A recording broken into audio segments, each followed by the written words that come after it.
All right. We're going to start this evening with at 5 o'clock, we do a book review on 2 chapters, and we do this for 15 minutes just to kind of educate us on how to be board members and how to be better board members and how we can work with everybody, right? So, do you want to start off?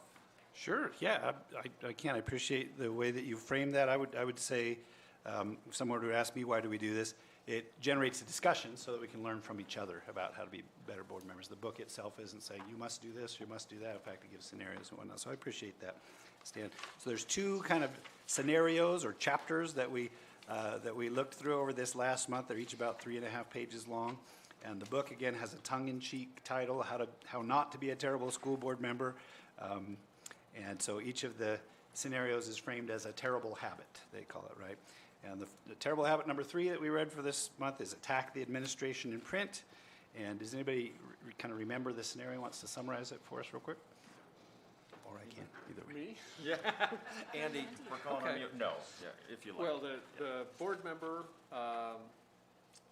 has a personal issue with the principal of a school, and apparently their children attended, and gathered data and information from their side of the things and presented that to the superintendent. The superintendent gave the impression, or the board member came away with the impression that the superintendent wasn't going to take action, and that spurred the board member to write an editorial for the paper, which then blew up. About the principal. About the principal. And the failings of the principal through the board personally member's lens. Gotcha. Okay. Yes. Very good. Very good. So, and then I appreciate that, Mr. Fair, and it mentioned in the book that, a lot of things started to domino from there.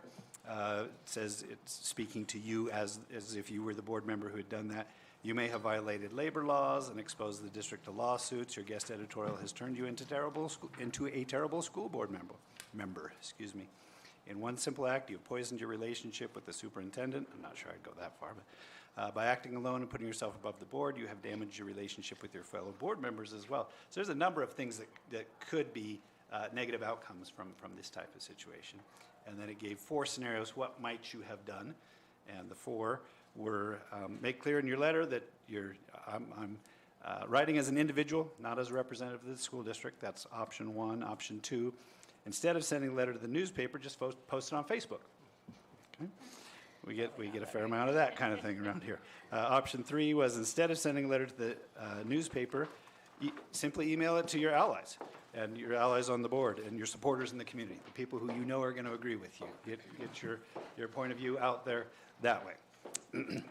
And then the 4th option, take your information to the superintendent and give her, it says in this case, time to carry through on the personnel review process. So, and the book.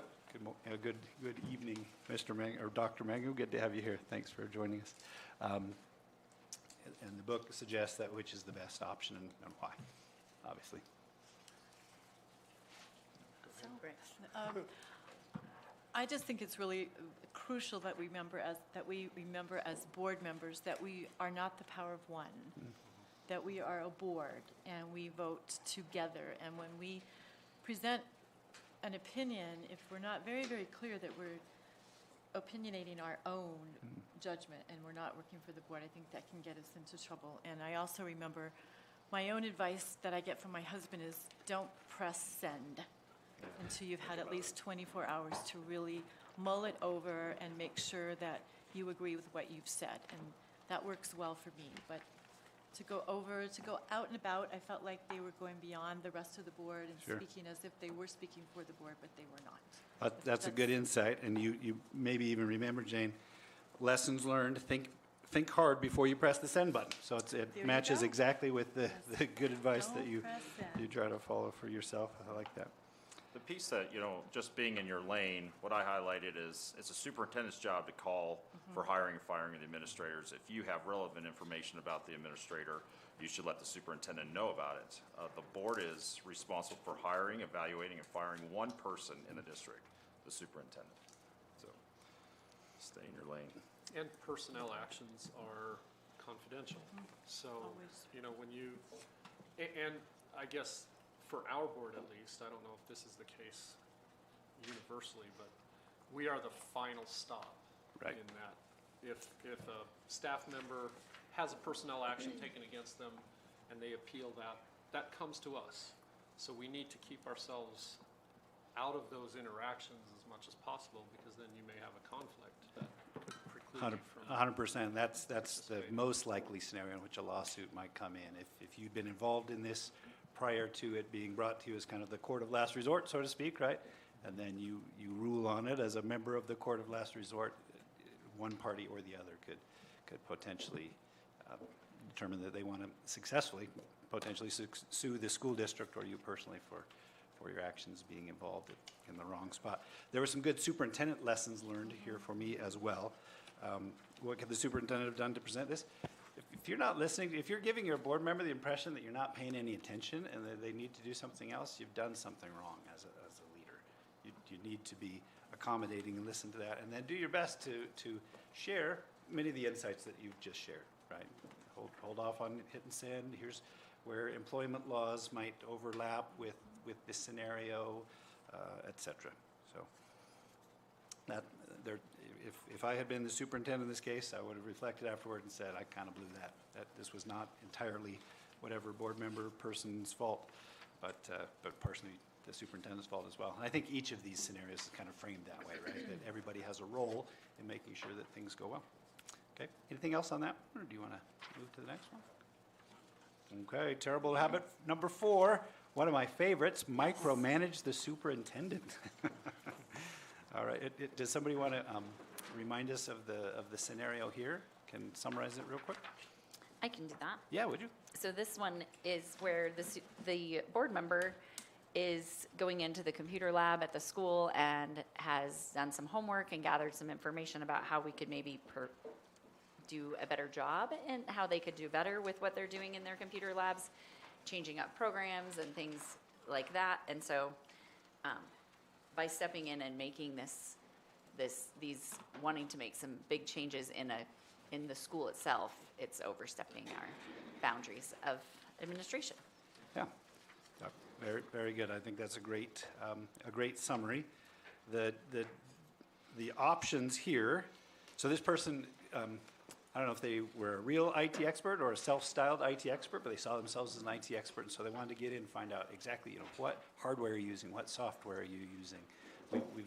You can probably imagine scenarios where somebody from their current or their past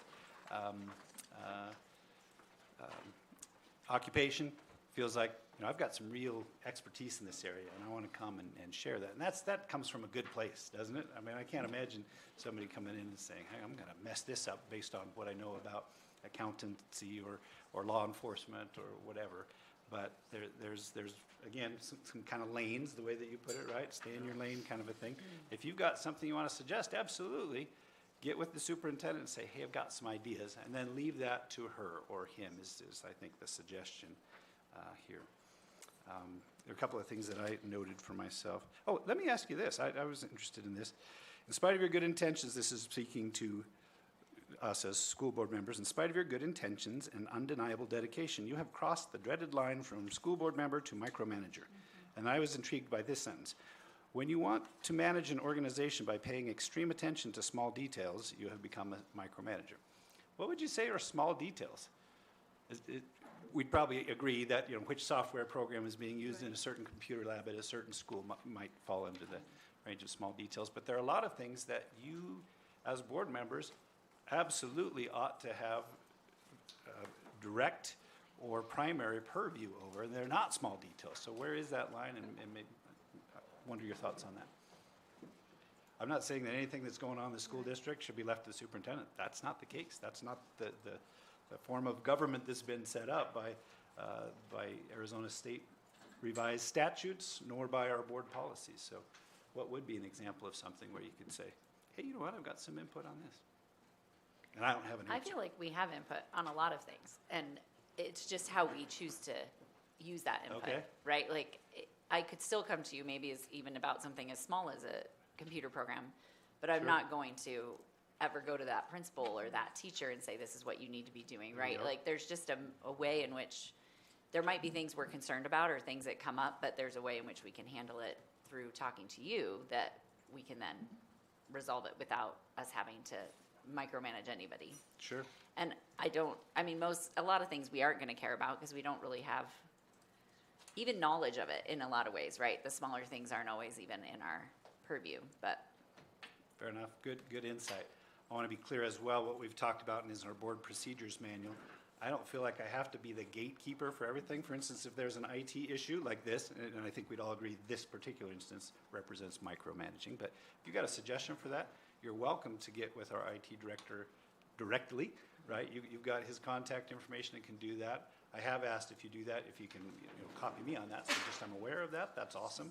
But yeah, I don't need to be the filter for everything. I don't want to be the filter for much at all. I've got lots of things to do without doing that from well-intentioned people whose job it is to be overseeing the school district, so. Any other thoughts about this one?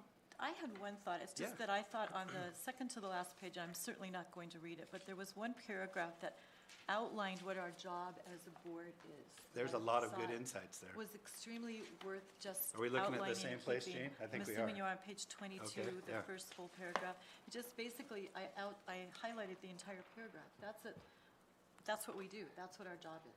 I did too. Those That- things, which that- I thought was very compact and worthwhile keeping. Yeah, that first full paragraph on that page, I totally agree. I have the entire thing highlighted. It's a good summary of 6 or 7 things that the board is supposed to do, and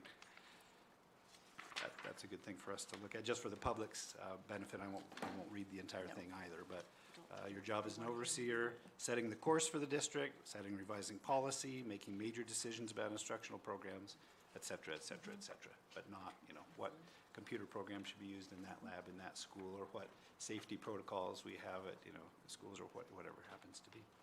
Great.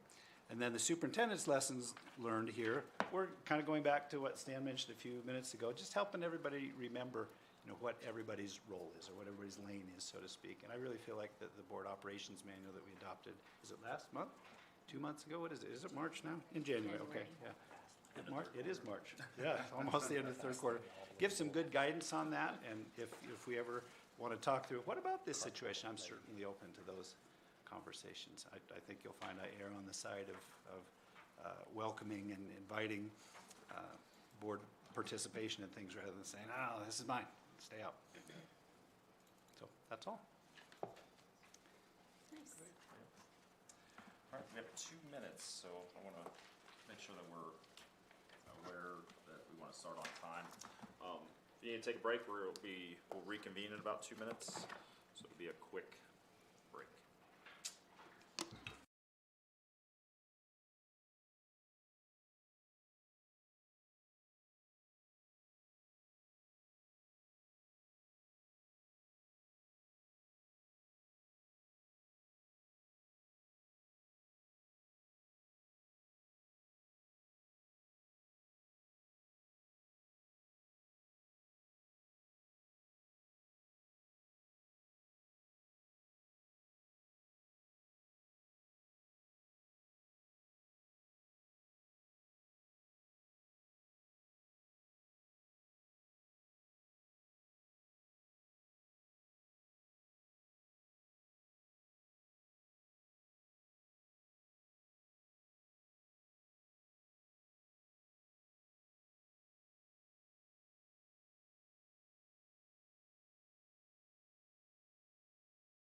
Just make sure that we're starting on time. I'd like to welcome everybody to the March 4th, 2025 PUSD Governing Board meeting.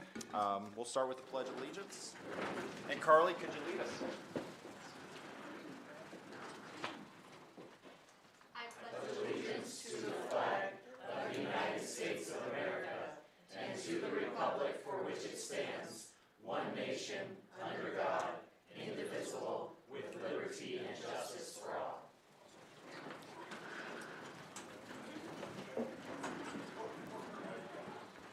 Moving into item 3, approval of the agenda. I'll take a motion to consider moving or approving the agenda.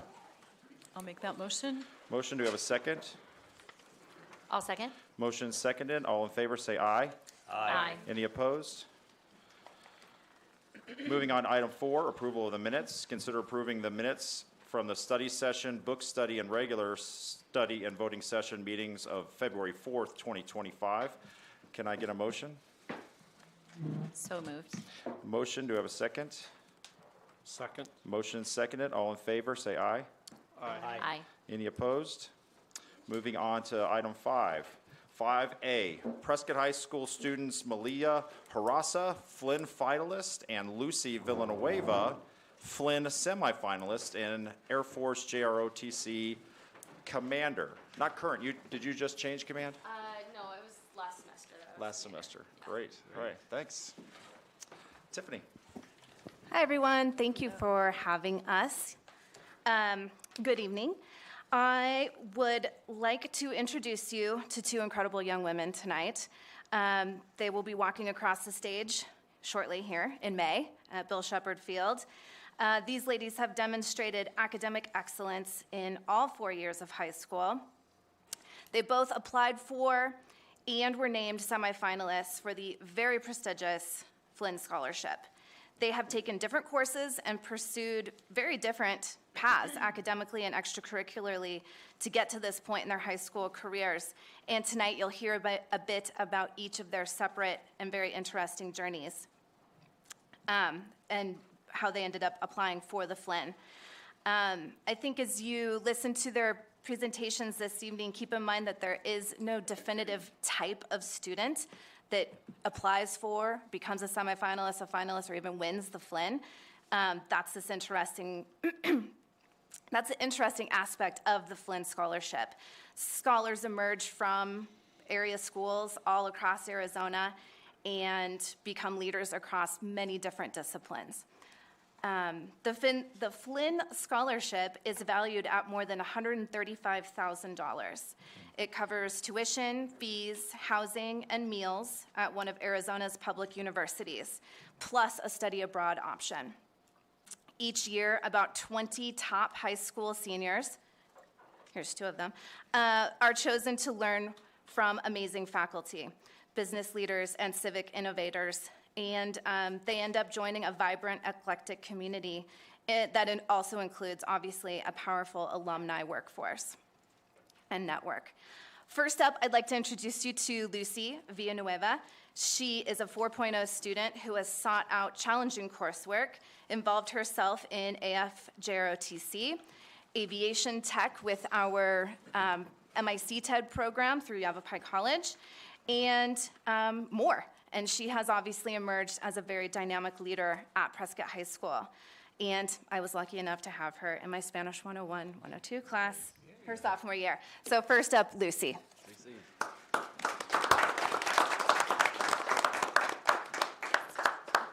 All right, hello everyone. It's nice to see you all again.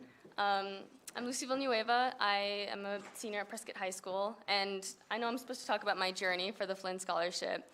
And as I was making this slide, I really was just reflecting, and my community was such a big part of it, so you're probably going to hear a lot about that in this presentation. So I participate in JROTC. I have 2 very big role models, Senior Appledorn and Colonel DeKemper.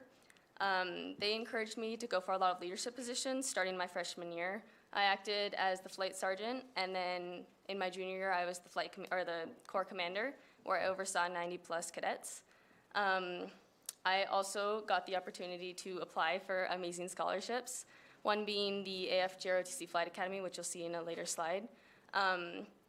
But applying for that was a really great introduction into just applying for scholarships in general. Senior actually encouraged me to apply for it my sophomore year, even when I wasn't eligible, just as a way to give me like an introduction to the course. And it very much helped when I was applying for the Flynn and got me used to like the kind of essays and questions. I participated in local parades, including the Veterans Parade, where I marched with the flag, and others, such as the Homecoming Parade, and then with the mountain bike team, with the Homecoming Parade. So I've also gotten the opportunity to speak at local events. I've done the Rotary Club. I've also done some APT visits where I advertise JROTC. And I am in the leadership class where we help organize the Corps, essentially like teacher assistants. So, yeah. I am a Good Samaritan Society hospice volunteer. I started my sophomore year, and I built from there. I participated in Honor Our Vets ceremonies where I get into full service dress and visit veterans in hospice.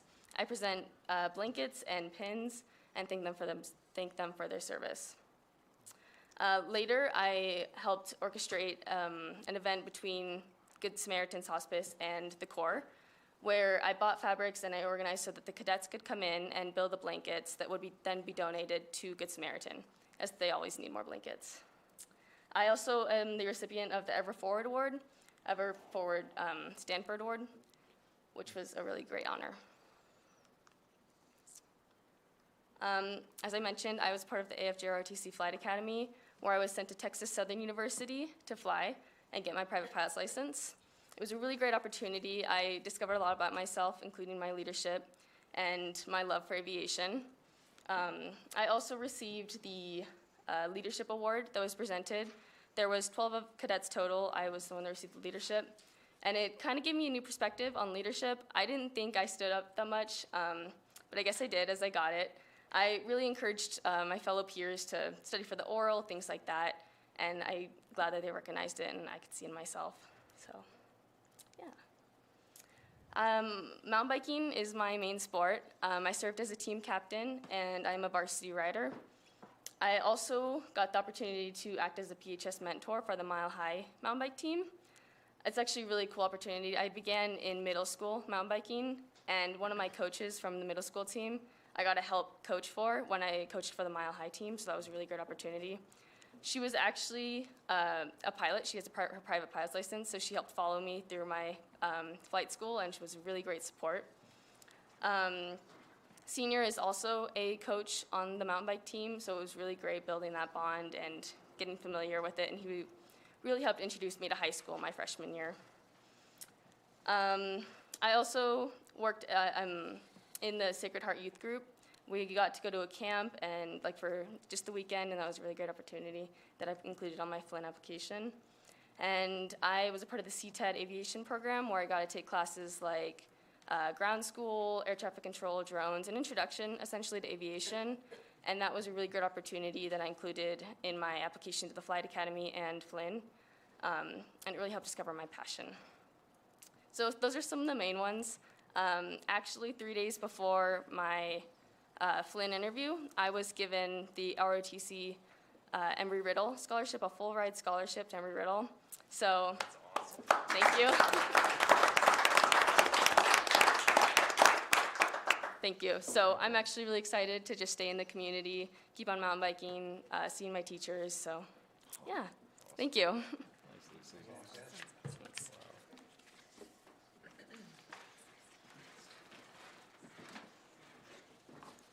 There's more.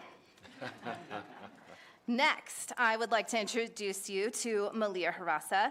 She too is a 4.0 senior student who is also student body vice president. I'm sure you'll hear more about this. Malia has sought out many civic leadership opportunities, and she has also emerged as a strong leader on our campus. And once again, I was lucky enough to have her in my 101, 102 class when she was a sophomore. Next up, Malia.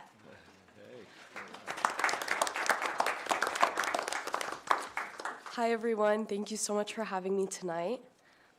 And this is just a little bit about my journey at Prescott High School and being a Flynn finalist. Oh, wait. That's not the... Does it work? Okay. Is it? Oh, there we go. Okay. Starting with some of my academics, like Ms. B was saying, there's really not one way to pursue academics to be a Flynn semifinalist. Really, it was just me finding what I was interested in. This required me taking a variety of different courses at Prescott High School, including arts, computer science, business, and then I was really able to hone in my interests and just take advantage of all the opportunities that PHS had to offer me, including dual enrollment classes, APs, and also courses through Yavapai College. Okay, and then these are some of the local opportunities I had the privilege of being a part of. Starting off with the Launchpad Teen Center, their board of directors. So the Launchpad is an organization which works to provide a safe space to all teens regardless of race, religion, ethnicity, sexual orientation. And I had some amazing role models who actually helped introduce me to the Launchpad. And from there, I was able to join their board of directors as their teen treasurer and their teen vice president. And so you're really working kind of like this board, teen and adult hand in hand, getting both of those perspectives and being able to voice my opinions on the issues affecting the organization has been such a cool opportunity just to be a part of something I am so passionate about. So you're working with adults, you're just looking at everything that's going to be benefiting the teens, and it's also given me a lot of kind of financial perspective that I wouldn't have if it weren't for the board. Just kind of seeing how an organization operates, specifically a nonprofit, has been just the learning opportunity of a lifetime. So. Next, we have the Teen Advisory Council. This is within the Launchpad Teen Center, and it's a group of teens that are very passionate about social justice. We're specifically working on our Better Together project, which we are in the fourth and final stage of completing. This project was a project that teens put together. They completely drafted and put into action this entire project, basically working to promote civil discourse and respectful conversation among our peers and our community just about difficult and polarizing issues. So this started by surveying the community. We took about a couple thousand surveys, kind of just seeing where community members felt there was division.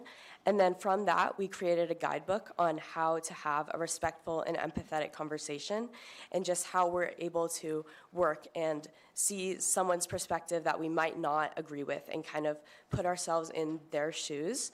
And then from there, the project moved to people creating their own dinner groups and working to use the guidebook, having conversations about any topic of their choosing, and just working on those effective and respectful communication skills.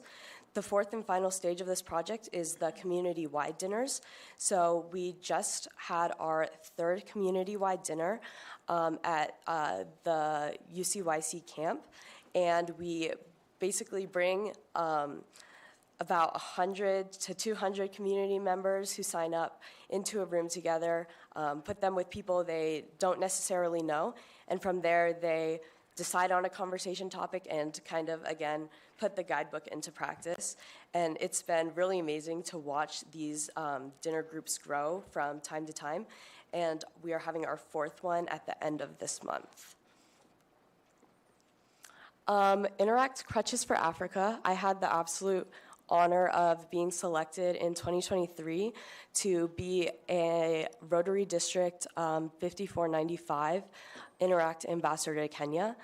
This entailed going with 4 other interactors from around the state to Kenya to deliver crutches and wheelchairs. This was just such a life-changing opportunity. I was able to interact with different Rotary members from across the state and even in Kenya, which was so cool to see Rotary's worldwide impact. And I was also able to learn a lot about Kenyan culture, specifically the Maasai tribe, spending 2 weeks there. And my favorite part by far was being able to talk to interactors and high schoolers in Kenya just about their experience with Interact, what they were trying to do. These boys and girls had some truly amazing projects that they were responsible for, including starting a bakery in their school to raise money for housing in their school because they were so overcrowded. So just seeing those initiatives from them was truly so inspiring, and just I wanted to bring that back to my school, and that was my favorite part of the trip by far. PHS Student Council is, oh gosh, I don't even know where to start with PHS Student Council. This group of people that it's constantly changing. There's a new class coming in, a new class going out, but these people have just inspired me to do everything I have today. I've just had so many amazing role models who told me about Launchpad, told me about Interact, and I truly don't think I would have the leadership and communication skills that I have today without Student Council. This is truly where I was able to discover all the amazing things that my community was doing, and where I recognized that I, too, can be involved in all these super impactful things.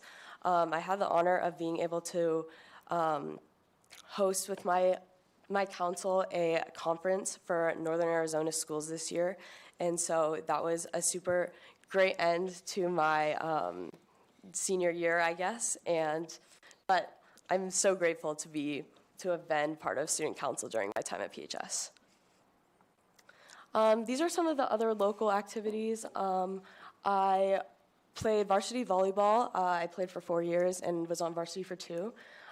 National Honor Society. We have a great president, and and we just do a lot of service together as a club. And then I also volunteered frequently in my community, and I did a little bit of research with Embry-Riddle during my sophomore and junior year. So these are some of the statewide and national opportunities I was able to participate in. First up, we have the NASA Office of STEM Engagement. I was actually able to do a completely remote internship through the OSTEM department out of the Ames Research Center. And here I was basically working with a team of designers to kind of analyze the design that they made. This design was allowing planes to communicate with each other while fighting forest fires, so communicating with each other and communicating with the ground, kind of making sure they're not covering the same area, no collisions, none of that, we don't want that. And so this was a super cool opportunity because it was really intimidating talking to the people that had designed this interface. These are obviously people that are the best in their field, and I think presenting to them gave me a really good experience of being prepared to answer difficult questions and kind of being able to think on my feet. So this was a super amazing opportunity. Next, we have the Governor's Youth Commission. So I joined this year as a senior. You're allowed to join when you are in 10th grade, and you essentially are a representative of your county. So as a youth commission member, you are assigned to one of the 5 work groups, and this was really cool because you could actually kind of have a say in which work group you wanted to be a part of based on the issues you are passionate about. So I believe we have an environmental, substance use prevention, mental health, education, and domestic violence awareness work groups. I'm part of the substance use prevention work group. And so we meet weekly, but we also have 4 quarterly meetings where we basically go to the Capitol and we draft up our initiatives. It is part of the Governor's Office of Youth, Faith, and Family, so everything goes up through them and is approved through them. But our initiative this year was to create a kind of panel event in collaboration with mental health, kind of talking about recognizing the early signs of mental illness and also substance use, and kind of breaking the stigma around talking about those issues. And then these are just some of the Flynn requirements. And I think that's everything. Thank you.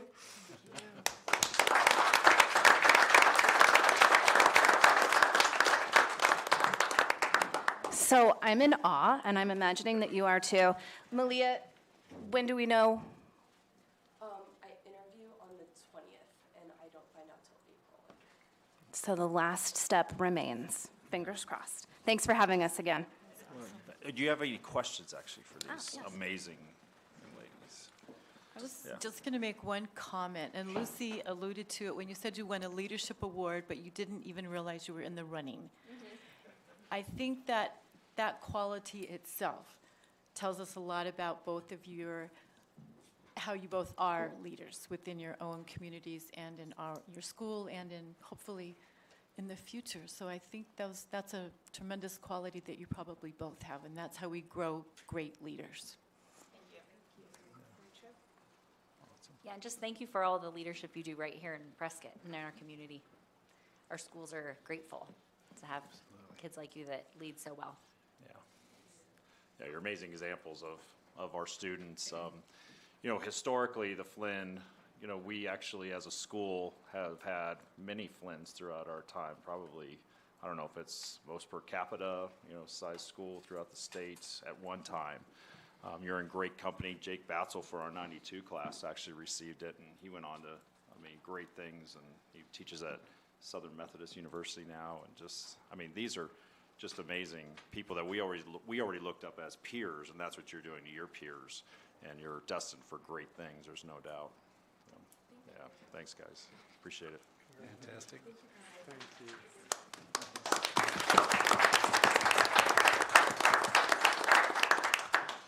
All right, moving on to item 6A, summary of current events. Mr. Tenney. All righty, fantastic. So some great information there from some terrific ladies, and we've mentioned this before, the super young ladies and men that we see from Prescott High School who come to our board meetings are not necessarily like every kid in Prescott High School is that way, but they keep coming. We must have a lot, and boy, we're proud of the things that you're doing. It's neat, all the things that you're competing for sure, but I'm most impressed with what you're doing in our communities. Thank you for everything you're doing, and there's some I hope, very proud parents back there supporting you. Thank you for sending us your great kids every day. It makes a big difference for everybody. Raises the bar for everybody in the school, makes it a better place. And I see a proud principal back there as well. That's right. Thanks for providing a great environment for this kind of terrific thing to thrive.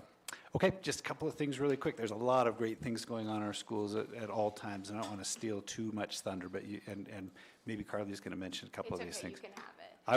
I won't go into detail. How's that? But our winter sports are finally wrapped up. It's going to snow on Friday, so maybe it still is winter. I was going to say it doesn't feel very wintry right now, but both our boys and girls basketball teams went very far in their state tournaments, and we're proud of their efforts. Super fun to be in the Dome. Was it just last night? Oh my gosh. All of the days are running together. This is not good. With Adam, how many do we have? Over 1,500 people packed in there watching the game. It was something I haven't seen in a long time. Yes, Sarah, sorry, I'm kind of skipping ahead. But our boys ended up in the top 4 in their state division, and the girls in the top 8 in their state division. You were back on a previous slide, was talking about our boys and girls soccer teams, I think, and our girls particularly did. Both were the division winners, I believe, of their regions, I should say, not divisions. And then the girls made it all the way to the state championship game this last Saturday, and narrow, just a very, very close, heartbreaking last minute loss 1-0 there, but they had a terrific season. We're proud of all those kids. In addition to the great things they're doing in the classrooms, that's pretty neat. I was in the building last night, I guess it was, for another meeting prior to the basketball game. Just happened to be walking around randomly, went into one of the, I won't say faculty lounge, because I've never seen any of our faculty lounge, maybe the faculty lunchroom. And on the refrigerator, there was a note from put there with a magnet. It was from the girls' basketball team to the faculty in the school, thanking the faculty for the great support that they've given them throughout the season and the terrific learning opportunities they have in their classrooms every day. And I just thought, that's super cool. That's really indicative of the culture that we're trying to foster in all these ways. In addition to that, a little bit more academically focused, but another one of our extracurriculars that's just done super well recently. We've got so many kids involved in our mock trial program that they have 3 separate teams that competed on the region level. Brian's right in the light there. Very good. Anyhow, the team is placed first, second, and third in our region, and the top team is going to, maybe the top 2 teams, from what I understand from Mrs. Lee, are going on to state. And Miss Carly, you probably are going to tell us a little bit more. I got second. I about actually that. don't get to go to state, But you it's okay. participated in this. Yeah, Can you it's add a- some more detail? Yeah, it's a really great opportunity. I get to sit in a real courtroom in front of a real judge over a fake case, and you have like the option to be like an attorney or a witness or both. It's my 3rd year doing it, and I am just grateful. I have like no interest in pursuing law, but I just think it's like a really great opportunity for our students to get, I joined it for the reason of it's just like important to know your court system, and it's what keeps us all sitting here safely, and to have rights and things like that. And one of the judges said this quote like 4 different times. The Shakespeare quote that was, the first people you want to kill is your lawyers, because they're like the only people restricting you or keeping you safe. And it just like really stuck with me, because that's, why I was there. And I get to, meet with a lot of people like I would have never interacted with in my own school. And we got to compete against Coconino, who obviously got 4th place, unfortunately for them. And then our 1st place team will get to move on to go to state, which I may take the opportunity to go and just watch at Sandra Day O'Connor Courthouse. It's just a really nice opportunity on it. It's just like the most fun club. You just get to compete, and then it's real. Like then you stand there in front of a real judge, and it's just really cool. Miss Lee is such a wonderful coach, and she's the government teacher, and she's the law teacher, and she has made really wonderful connections with real local attorneys who have been our coaches for years as well, and all different places of law, whether it be family law or prosecution or defense. There's just so many great people and so many great connections that I got to be a part of. So I am grateful, and even though I got second every single year, there's no bad blood. That's fantastic. Well, that just says a lot. I mean, I would guess most of the students involved in this are looking at something in legal career, and it says a lot to me that you're just like, I want to learn more about this and be involved. I had the opportunity to show Mr. Golgoski that I got to wear a real judge's coat. Nice. And it was very cool. And he said, he was just like, you should take a photo of this and like be able to picture yourself in this coat one day. And I'm on the team with my boyfriend, and he plans on pursuing a law degree. And he printed out the little photo of him in the judge's robe and put it on his mirror. And it's just like things like that you would never even like understand the opportunity that gives, even like freshmen on the team and things like that. So I'm very grateful for the opportunity. A lot to be proud of in all of our schools. Over the last month, I would estimate I visited 150 classrooms, and there's always something great going on, from preschool all the way up to Prescott High School. All right, thanks. We'll go through governing board members. Brett. Thank you. This month, we finished our listening tour. Jen Bergamini and I have went to Granite Mountain, Washington School in the district office, and Mile High. And we had, I think we reported on it at our last meeting, but it was very positive. Lots of good things came from it, and I'm grateful that the district was so supportive, the administration, the teachers, and it was a huge benefit to me. And then I also attended a number of the men's and women's basketball games, and I just like to make the comment, I attended one part of a soccer game, women's soccer game, and I don't think there's anything that unifies our community like athletics, whether that's good or whether that's bad, but it's just an observation. It was a lot of fun, even though we lost last night, just to see the community supporting our athletes and watching them perform so well. Yeah, amazing. Jen? Mine's very similar. We were on the same tour. It was just wonderful to go to all the campuses and to see all the different things that our students are doing and what the teachers have to share with us. It was really great. Yeah, for sure. The cultures of the schools are all a little different, and they're so dynamic in all different ways. I also went to our high school art show, which was very, very impressive. And it wasn't just, it was at the high school, but it was all of the schools. And so we got to see art from kindergarten all the way up through seniors, and they were really impressive. And I also got to go to the Mile High New Student Night for the 6th graders, which was eye-opening to me. I wasn't really as aware of how the 7th and 8th grade program runs there, so it was really interesting to see. And I also was at last night's basketball game, and I was struck by, just having grown up here forever, I know a lot of people in that building, but so many have no students at PHS. And I was like, look at how many people there are here that don't have kids at Prescott High School. And they're there with their grandkids, and their grandkids aren't even at Prescott High School. So, I mean, it was just really amazing to see the community come out, like not even really connected to the school itself. It was really awesome. Amazing. So there's going to be a theme here, I think, but I'll start off with something different. I visited ESS, the Exceptional Student Services at Taylor Hicks last week, and just was super impressed with the work that they do up there. And the kids were happy and engaged and willing to tell you what they were working on, and they were all on task. It was really great to see. I'm just really pleased with the work that Maya is doing in ESS and the way that that's all going. Like Dr. Mangum and Ms. Bergamini, I was at the basketball game last night, one of many. It's old school Prescott versus St. Mary's. This is what it used to be, you know, a loud gym. I remember when there were aftershocks after an earthquake in 1975, and we were playing St. Mary's that night, and nobody could feel the aftershocks because the gym was just rocking. And that's what it was like last night. Shout out to Mr. Neely and our SRO for the work that you did after the game.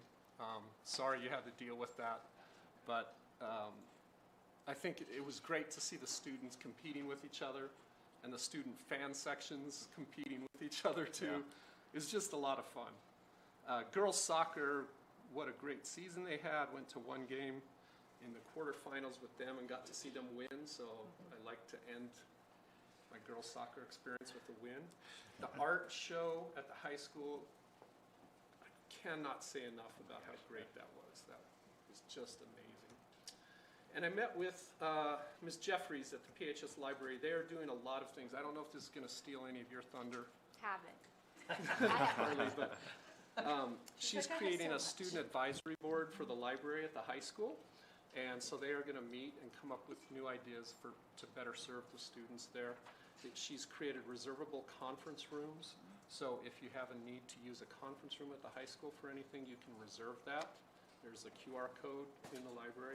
They're looking into some other kind of fun and unique ideas. I'm not going to spill the beans on those. And then creating student surveys to go out. And lastly, I'm going to call it a guest reader at Taylor Hicks tomorrow, reading to kindergarten and 2nd graders.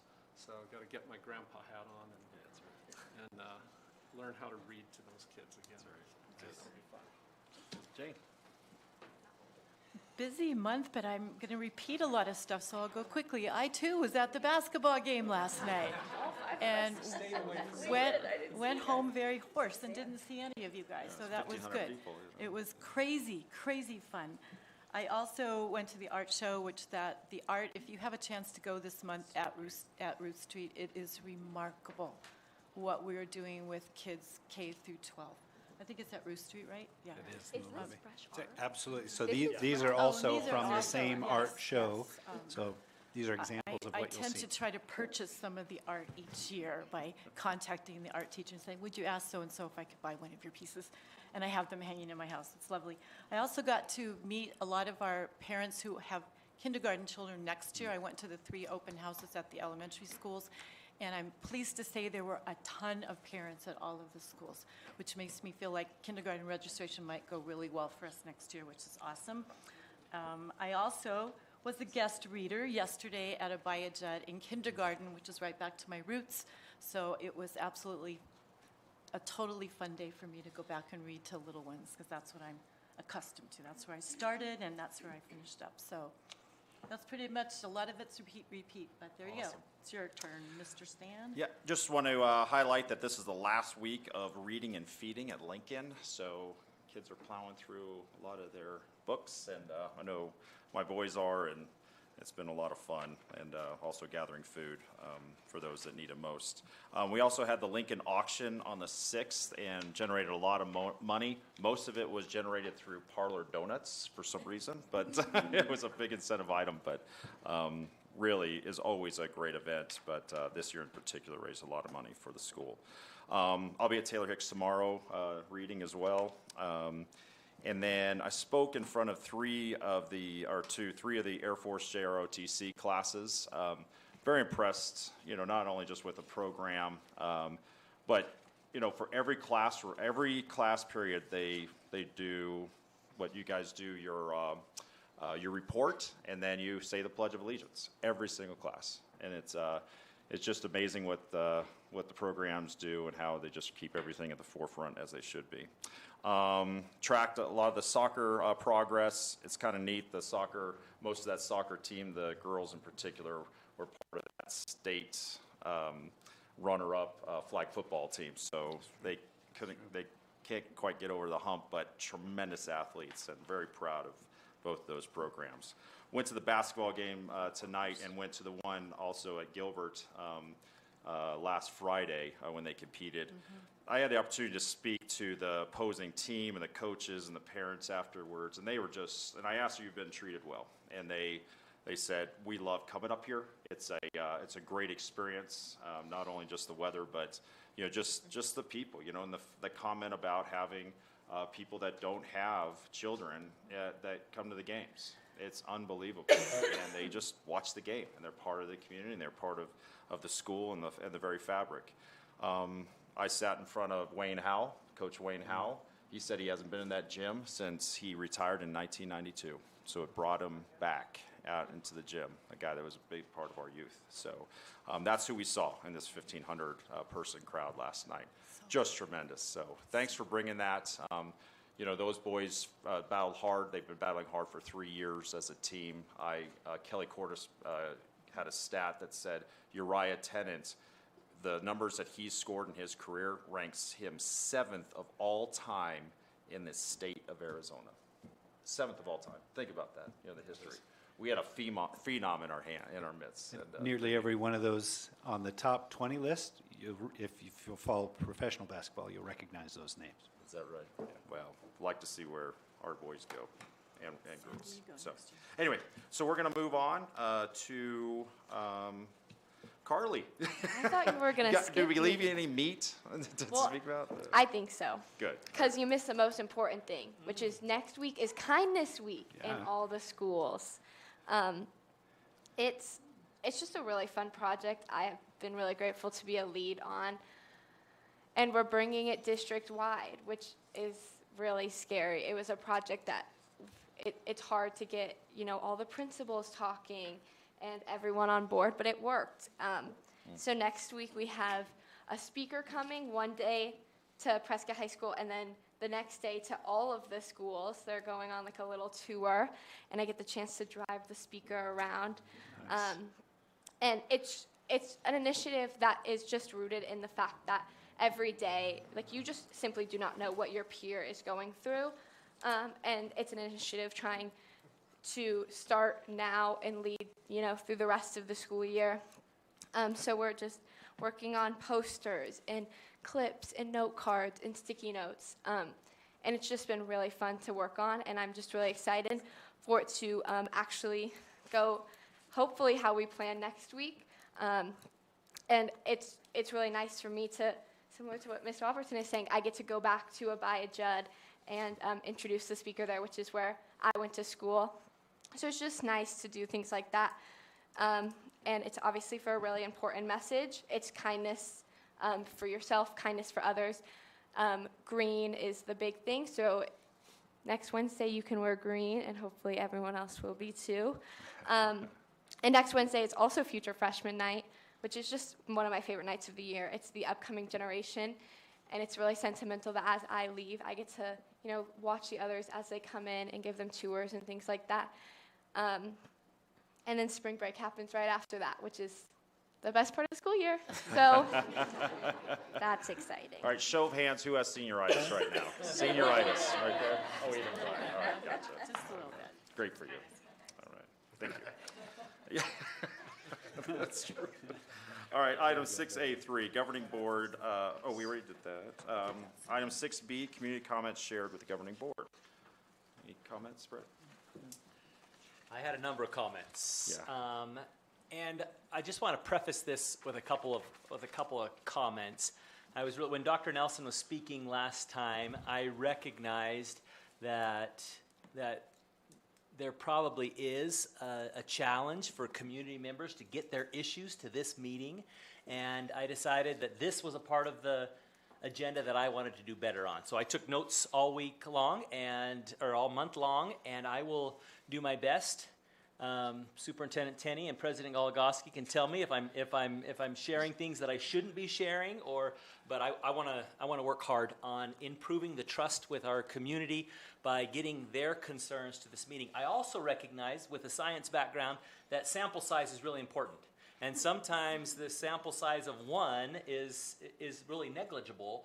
But if I have to err, I want to err in representing the public and their opinion. So.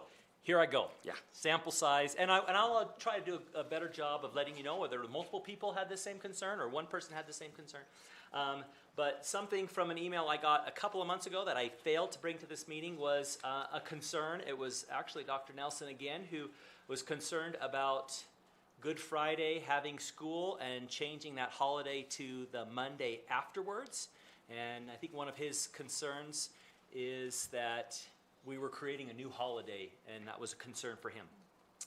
I had another parent send me an email who felt like a teacher at Prescott High School was interjecting personal politic bias into the curriculum and disrespecting our United States political leaders. I brought that to attention of our superintendent, and I felt like that was handled very swiftly and well.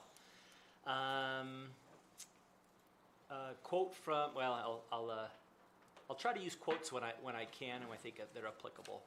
I had another member of the community reach out to me that was terminated from employment and felt like he wasn't given a fair shake. And I had 2 or 3 emails about open board meetings. Most of my emails were open comment at board meetings. Am I saying that right?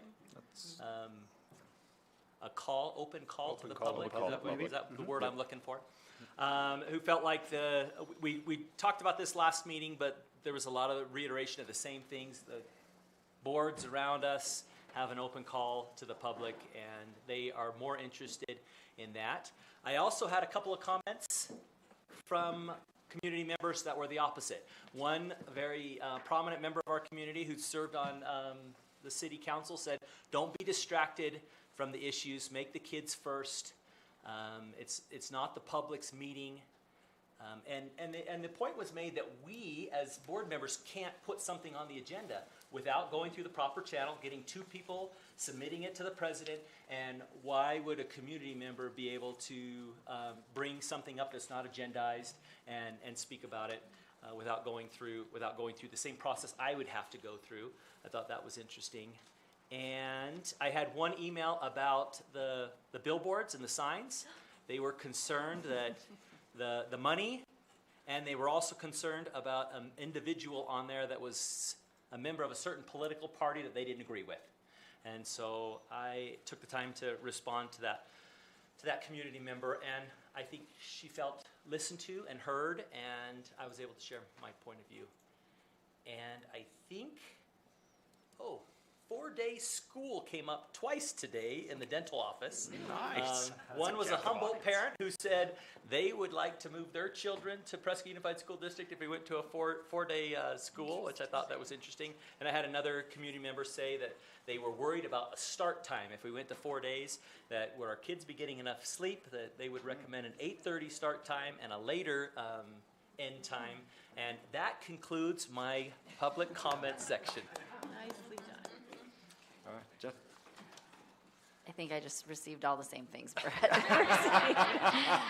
Just put me first on the agenda every time. There you go, buddy. He's going to summarize it all. Yeah. I did not have anything in addition to those items.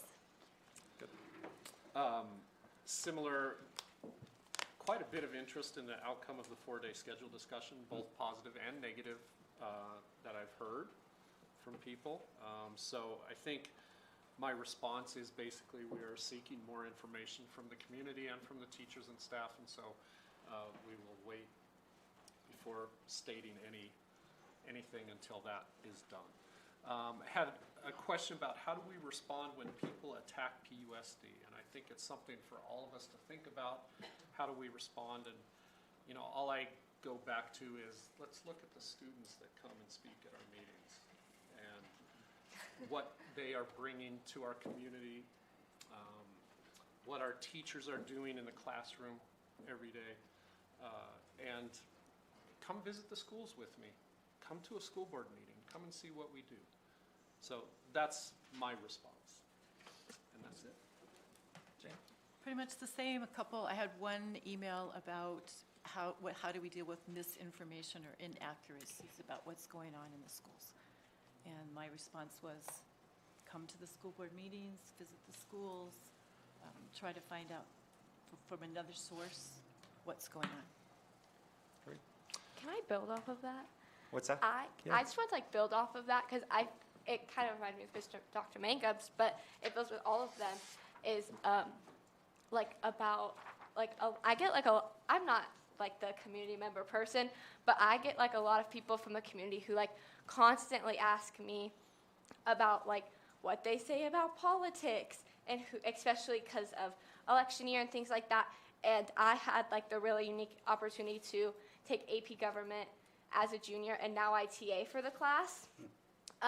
So I got both presidents in office, and I just agreed that it's really easy for people to hop on board with whatever people are saying.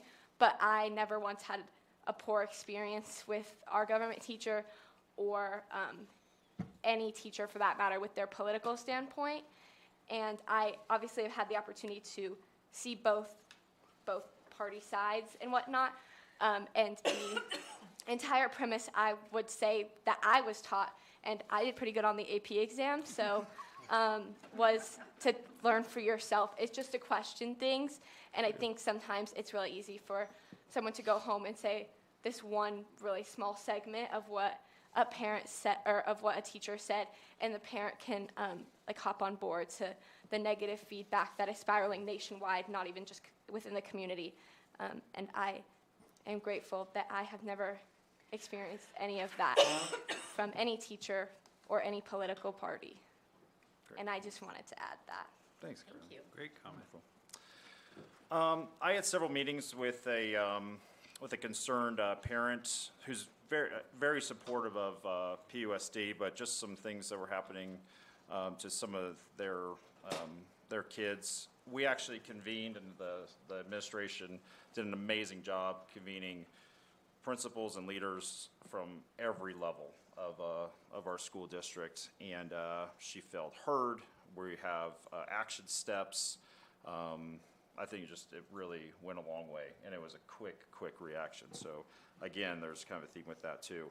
I had an email from the Alliance of Therapy Dogs and PUSD asking about that. I think that comes up every once in a while, but we do allow therapy dogs, especially when we do have a tragic event, unfortunately, and we have UNAP policy about that as well. So, and then an experienced resident with children in elementary schools is going through a process to get FEMA support to provide threat assessments and vulnerabilities, specifically for Prescott. But the schools would be the beneficiary of it. So he's going through city routes, and then, you know, being part of an anchor institution that schools are, we would also be able to receive them as well. So we'll see how that unfolds, but very active in the community. Actually, they own a restaurant here in town and have been here. Amazing people. I received a couple of emails about open meeting laws as well, or open meeting, or not open meeting, but open call to public. And then I did get flip side, not only conversations, but emails. I received 4 specifically about one that I found really interesting is that a citizen that's a former engineer of the city said it's a board meeting and this is a business meeting, and we're entrusted to set the agenda and openly discuss items to be voted on and welcome public comments to these decisions like we do before the agenda items. And then I spoke to a board member. There was a former board member here 16 years ago, and when they faced this same question, what they remember highlighting is the fact that when you have an open call to public, there's a person can come up and give their one side, or a group of people give their one side. In that instance, the other side is not heard. Whereas when you have it agendized, you know the topic, and you can openly receive both sides. And I thought that was really telling as well. So I think what we talked about in the retreat is going to be something that we're going to discuss as an agenda item, as try and find that middle ground. I also, we all received an email from the Watchdogs, Arizona Watchdogs received that as well, talking about a local chapter that they're afraid, their efforts appear to be a local chapter, that national organization has made addressing concerns with PUSD. While we commend their interest in encouraging PUSD to allow open comment, their efforts appear to be to include misinformation. I feel this undermines their case and misleads the community. She wants to make sure that she is not affiliated with this group. And that's all I have. Okay. So I'm going to move on to item 7, action items. Item 7A, consent agenda, are the items that we want to highlight or discuss or poll. I would like to remove from the consent agenda the donations so they can be dealt with separately. Great. And I'd like to highlight also item 7A5. Thanks, Phil and Wade. Kind of wait for Clark. Do you want to go over the donations? Are there any other items? Well, yeah, we'll just remove the section of the student activities report Right. that is specific to each campus. The overall student activities report is good, but the one specific to each campus, it has an error in it that is making it not something we need to Okay, include. It's part of 7A4. So we need to pull it. Yep. Yeah. Yeah, it's incorrect, and I have absolutely no idea how that happened, but I just emailed you the correct one in the Oh, last 10 minutes perfect. because I can multitask. Because you can multitask. I think I'm Brian's worst nightmare when it comes to. Oh, no. I've gotten comfortable now. I need to be uneasy. Awesome. Okay, so the item 7A5, let's go over your Should we do donations donations first. very Yeah, quickly? please. We just had 3 this month. The first one was from Ohio Pile Prince, a donation for the amount of $76.51 to PHS Athletics. Jessica Hawksley made a donation of $500 to help with our student lunch debt, which I think is quite remarkable. And we had a donation from the USTA Southwest section, yay, of $500 to PHS Tennis. And those were our 3 for the month, and we greatly appreciate all of those because every little bit helps. Awesome. Okay, And item 7A5, this deals with the out-of-state travel to San Juan River. There's a date that we need to revise on that. Yeah, as is written there, in our last meeting, we received actually 2 sets of dates from them and got the wrong ones written in your agenda packet. So the actual dates, in concept, you've already heard about this and approved it. And if you're still okay with them going in April, 2nd through 6th, rather than June, which I think is what we posted last time. That's why it's part of the consent agenda. Figured that you could deal with that summarily without an additional presentation, but if you'd like to pull it and talk about it separately, you may. No, I just remember there was one concern about the weather and being warm during that time. Oh, okay. Now it's in April, so I think, Brett, you were asking that question, or maybe Andy did? And I just wanted to highlight that, Yeah. so that is addressed, and that'll help. Great catch. I've forgotten about that. Okay. All right, so I'd like to have a motion to approve the consent agenda minus item 7A4. I'll make the motion. Motion, do I have a second? Second. Motion second, all in favor, say aye. Aye. Aye. Any opposed? All right, consent agenda passes. All right, study, yeah. Sorry, do we need to vote on item 7A4 then separately? I think we're supposed to do this monthly, Brian, so what's the best move on this, Sarah and Brian? Maybe help us out, since you've got the accurate information in front of you now. Repeat, which one was it? 7A4, it's the Yeah, receipts and disbursements.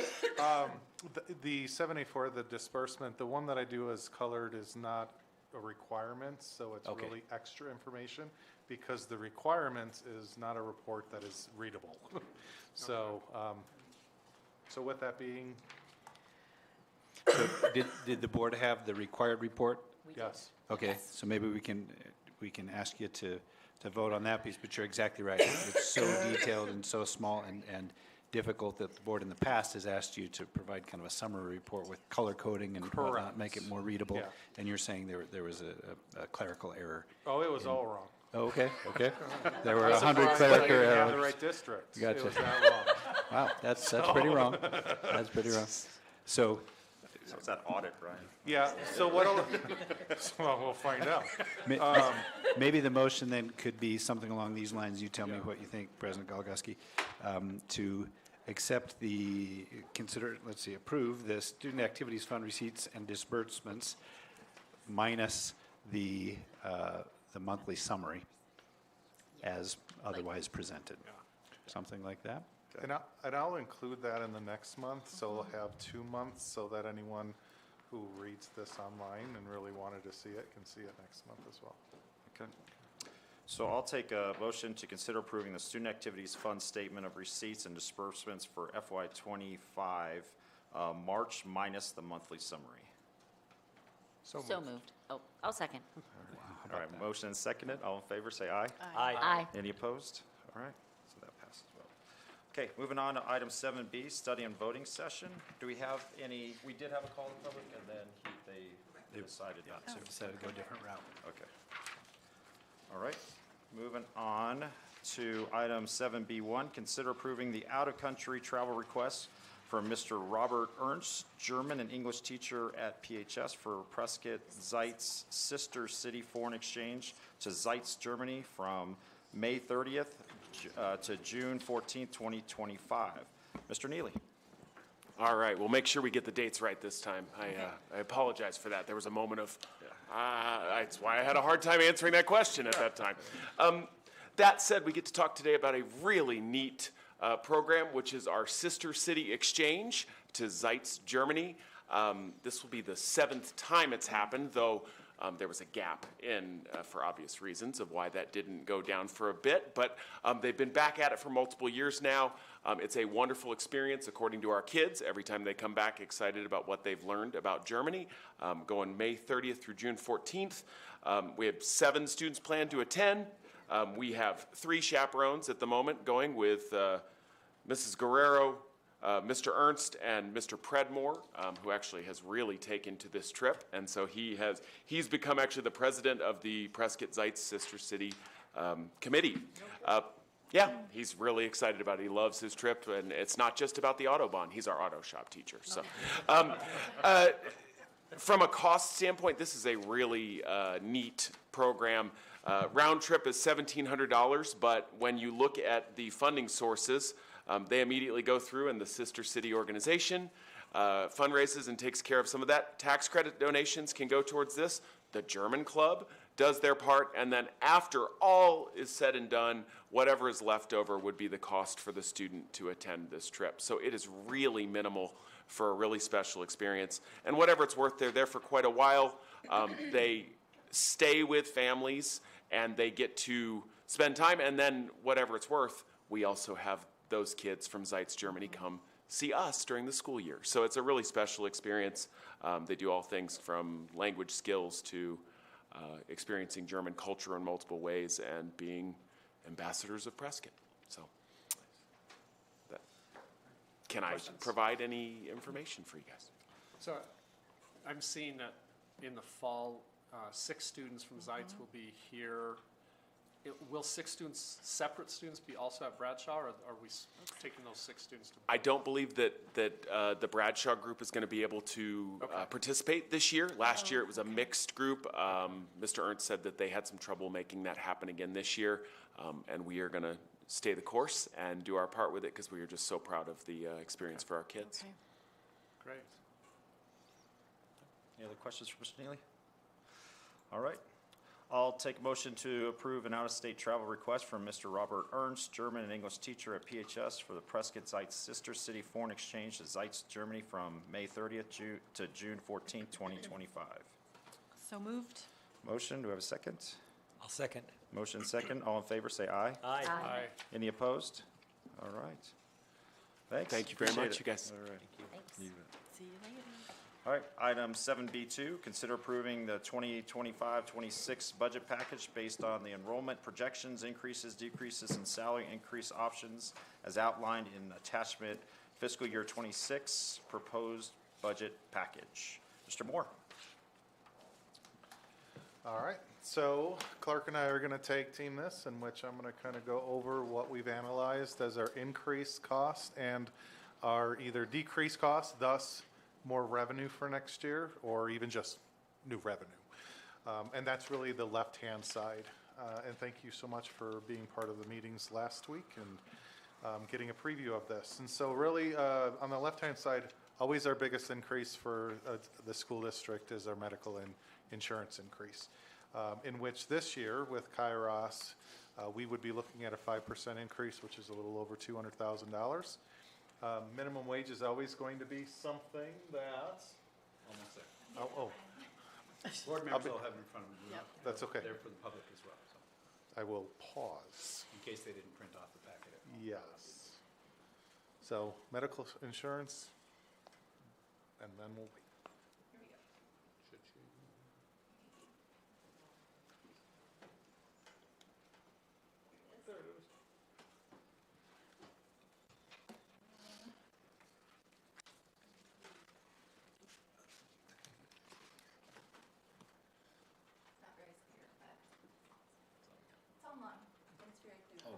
It's been online for several days and will be online.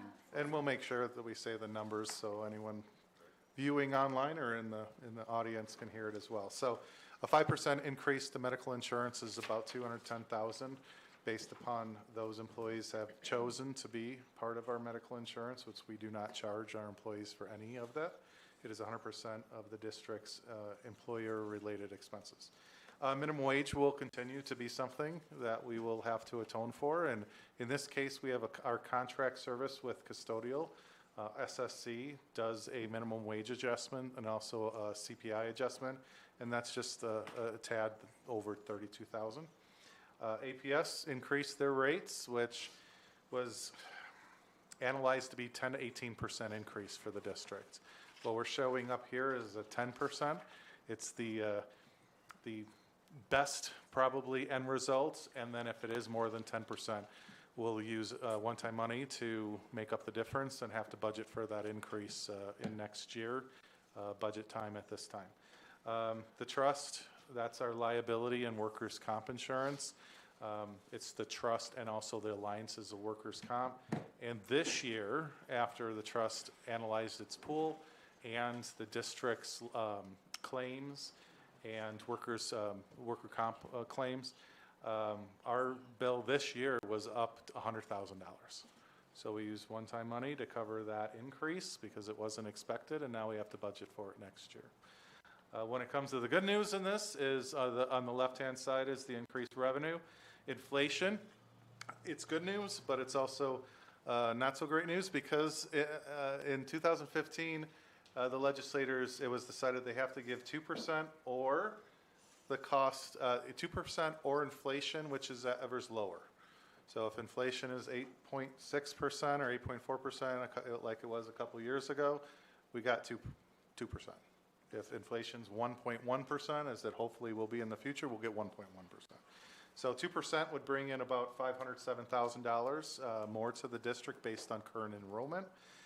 Teacher Experience Index, this is something that has not had a significant impact on our budget in recent past. In fact, we've only become eligible for TEI, I'd say, in the last 4 years. And essentially, there's a lovely report that Andy loves to do every October, and it's reporting all of our teachers' experience, and experience is defined as the years you give them on placement on a salary schedule, plus their years with the district. One of the reasons why we have started getting it is because we went to a stepless salary schedule in which we give up to 20 years experience. In the traditional stepped salary schedule placement, we only gave a max of 3, which obviously affected our teachers' experience for this report. Now that we give up to 20, now our average is higher. And it compares to the state average. And if you are higher in experience than the state, you get money because more experienced staff are more expensive to employ because they're higher on the salary schedule. Brian, can I clarify something really quick? So when we say we give 3 years of experience or used to, if a person had 1, 2, or 3 years of experience, they would receive the equivalent of, they would be placed on our salary scale as having 3 years of experience. If they had 25 years of experience, they would be placed on our previous salary scale as having 3 years of experience. Now, as Brian says, if somebody's got 18 years of experience, they get placed on the salary scale as having 18 years of experience. If it's 20, it's 20. If it's 25, it's also 20. But that makes a massive, for this report, it shows the actual, it better represents the actual experience of our staff, which is where the increased funding comes from. Because people who are placed higher on the salary scale cost more in 2 respects. Typically, one is that they tend to receive a higher salary, and oftentimes they tend to make additional use of our health insurance. Let's put it that way.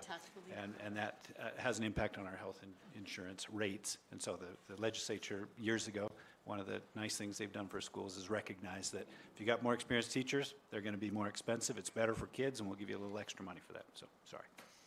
That's a good clarification, and it's a reason why we should have went to a stepless salary schedule 15 years ago. So that is a significant increase. So thank you for doing that report, Andy.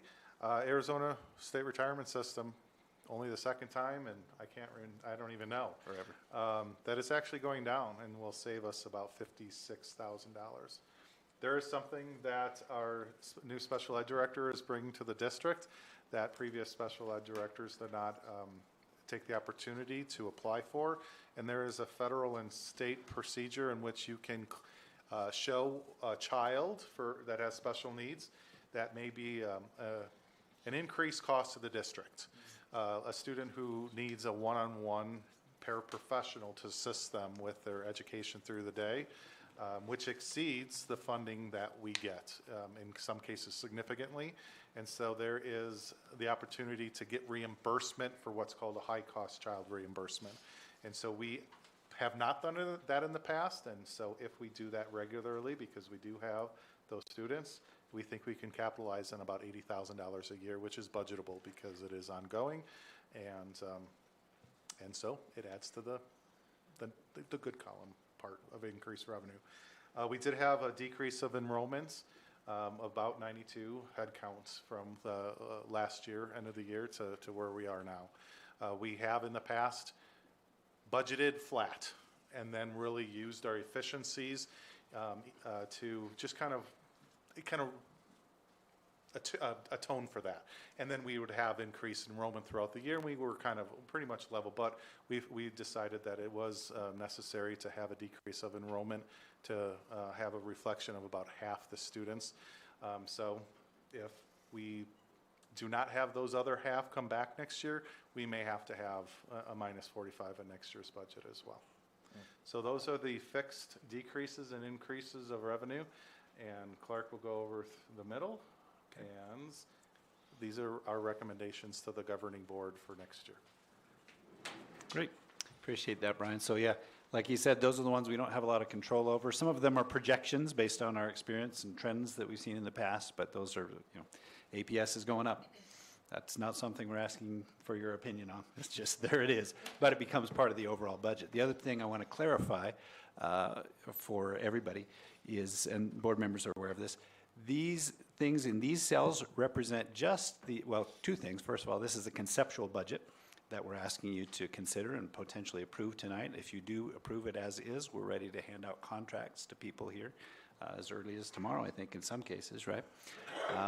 And if you don't, we'll go back to the drawing board and redo things that way.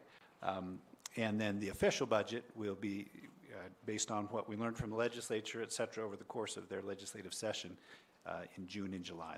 There's a two-part approval to that occurs then. But this will tell us you're moving in the right direction. You're okay to hand out contracts based on this. That's actually a separate voting item here in just a moment.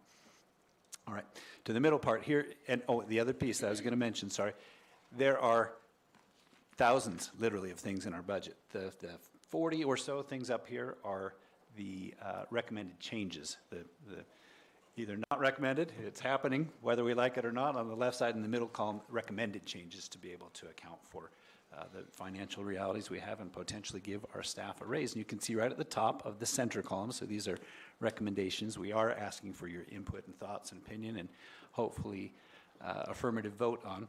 We're recommending for all staff a 2.5% raise.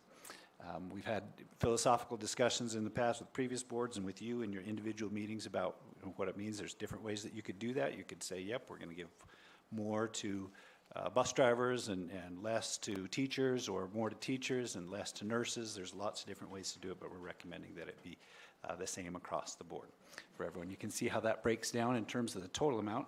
The total amount that would cost the budget to give a 2.5% raise to everyone for this next year, which, by the way, is almost exactly the same amount that inflation was this last year. So assuming people's health insurance isn't getting more expensive, and I think we just blasted through that assumption, people will make effectively, their buying power will be about the same. There's not a real increase in terms of buying power with this. But at any rate, the total amount is $604,000 for that, and you can see how that breaks down. $292,000 and change for teachers, almost $2,000 for classified, $74,000 for our psychologists and other service providers and directors, and then for administration, $35,000. Questions about that?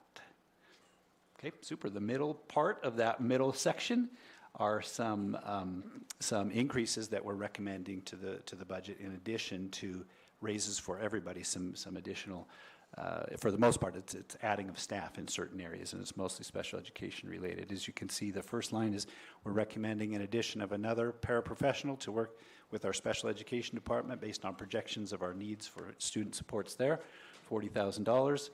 The district office receptionist is 1 FTE or full-time equivalent. It actually happens to be job shared between two people. Part of their salary to this point, salary and benefits, has been paid for out of grant funding, and based on a change in their duties, they no longer qualify under that same grant. And so there's two options. One is to cut back $15,000 worth of their time and just let the phone ring and have people get angry at us or whatnot, or to put that into a maintenance operations budget. And our recommendation to you is that you continue to employ only one. There's no increase in staffing there, but to move it from grant funding into maintenance and operation funding. Is it two people under the FTE? Yep, 2 people, 1 FTE, yeah. Half an FTE each, okay. Full-time equivalent, right? The job share, half-time. Good. Sure. Thank you. Great question, I appreciate that. Another SPED-related increase, we're looking at several different, 3 or 4 different shifts in our supports for special education teachers and students, some staffing changes there, and the net I'm sorry, I'm going to get to that in a minute. Stipends are each of our special education teachers and parapros in our, we don't say self-contained class, what do we say these days? Specialized learning environment classes, thank you, where the students have the highest needs, and it's been very, very historically difficult for us to hire qualified people. The board approved several years ago additional stipend is probably not the ideal word, salary increases for those folks, stipend for shorthand, I guess, in that case. At any rate, with the restructure that we're making to our special education department to provide additional support for kids, those stipends will there'll be more people eligible for those stipends, and that will increase the budget by $18,000. So 2 increases to the special education budget there. And then, as you know, last year, or during this year, excuse me, the board, this fiscal year, the board approved an increase to wages for bus drivers. That's turned out really well. We've gone from a situation where we were emailing people and saying, I'm sorry, we can't pick up your kid tomorrow, here's your options, which was terrible, to we have enough folks. It's not like we're swimming in bus drivers, but we have enough to do what we need to do. So that was a good move on the part of the board. We'll need to budget that going forward. Total increase of $103,000 there. Questions? Okay, and the last bit in the middle then are some staffing restructures to that will move the needle back in the other direction so that we're able to afford the raises and the increases in utility costs and insurance costs, et cetera. The first is a staffing restructure at Mile High. We always look every year at the number of students in each school and the number of teachers primarily at each school and see, are we hitting the range of class sizes that the board has asked us in the past to hit? That's been the case pretty much for every school for what we project next year, with the exception of Mile High. Mile High is having a large cohort move on, a small cohort move in. It happened this year, and similar type situation next year, so that they're actually overstaffed. I hate to say overstaffed. For Arizona, we have more teachers there than we can afford in this budget, basically. So we're looking at squeezing down by 1 teacher, 1 classified staff member, and a restructure of how they pay for athletics. That'll save us $130,000. Special education restructure, this is what I started to say overall. Looking at shifting some positions around and offering more, hopefully in the process, offering more support for teachers and students, and there'll actually be a savings of $23,700 in the restructuring they were doing there. And I think the board had an opportunity to ask about details of that earlier, and happy to get with you again on that now if you would like. We have a teacher who will be teaching the 2nd year of a career and technical education class that can now be paid partially out of career and technical education funds, grant funds for that. So we can take 1/5 of that teacher's salary and benefits out of M&O and put it back into that grant. So there's $14,000 savings there. As you know, we lost our marketing director, and we're looking at restructuring that and reassigning some of the duties in-house and just doing less marketing, partially based on the feedback of community members and partially based on the feedback of the board. We'll see how that goes, and we're projecting a savings of about $40,000 a year on that. Thank you, Sarah. Absolutely, yeah. Sarah's taking on a lot of those duties for us, which we appreciate a lot. In PHS, we looked at the staffing model, and they're just about right-sized. Number of teachers, number of students, but Mr. Nee was able to find an efficiency there that he feels like is not going to impact students in any kind of negative way. So we're able to save another $75,000 there. We appreciate that. Thank you very much for being really mindful of the impact that it's got on all students as we look for efficiencies everywhere. Granite Mountain, we had a teacher who is having a family situation change. She's got an unusual schedule already, so that Fridays are very light, and she's asked, hey, is there any way I could teach Monday through Thursday and only be paid for 80% of my contract? And Mrs. Hughes looked and said, I think we can do this in a way that there's no impact to students, positive or negative, and so we're going to be saving some there. And again, that's at the teacher's request. We're not cutting anybody's salary without them asking for that additional time off. PHS athletics coaches over the years, some of the funding for PHS athletics comes from funding that they receive on site. Ticket sales, that wasn't the case last night. Those 1,500 people, those ticket sales revenues all went to the AIA, Arizona Interscholastic Association. But most of our home games, we get some money there. Our booster clubs are fantastic and bring in donations that help support that. And our pay-to-play fees partially support that, but the district contribute substantially towards PHS athletics every year. We talked with our athletics director and our high school principal and said, hey, we're really looking for ways that we can squeeze and be more efficient. Can you take some more of the funds that you bring in and pay toward your coaches? So far, the district has been paying entirely for all coaches' benefits and salaries. And we said, if the district continues to pay 90% of that, could you pick up 10% of that? And Mr. Neely said, absolutely not. And then we arm wrestled, and I lost. And he said, all right, I'll do it, because he felt bad for me. So there's about a $20,000 savings there. And then the last one is an MOU adjustment, or making an adjustment to the Memorandum of Understanding with the Education Foundation. And in doing so, we'll save about $25,000 to the budget going forward. Questions about any of those things? Yeah, I have one question. The positions that we're eliminating, are we letting people go, or are these through attrition? Great question. So the 2 teaching positions that are represented there are through attrition. They're people who are retiring and moving on. The 2 paraprofessional positions that are part of the special education restructure and the Mile High restructure, those are folks that we've had to talk to and said, your position won't, if the board approves of this package, won't exist in its current form. We've got other classified staff positions that we think you're qualified for that we'd be very happy to work with you to find another position for you next year. Both of them are up in the air at this point. We don't know how that's going to look because we haven't handed out classified agreements. We're not that close to the school year yet. But yeah, so no teachers are being let go, and there are 2 classified staff members who we hope to see in a different position within the district next year if they like to be. Good question. Appreciate you clarifying. So this is substantially, I guess we should have started with this, Brian. This is substantially different than many districts down in the valley. Even our neighboring districts are going through cutting back a number of staff positions that we're not in a position to have to. We've been fortunate with our enrollment, fortunate with the way that the board has managed the budget over the years, fortunate to have a genius sitting in Brian's chair over there as far as our finances. And whereas there's districts down in the valley that are cutting hundreds of staff members and or closing schools, and we're not recommending any of those things to you this year. What about programs? Any programs we plan to cut? We're not planning on any programmatic cuts with the exception of adjusting our marketing program.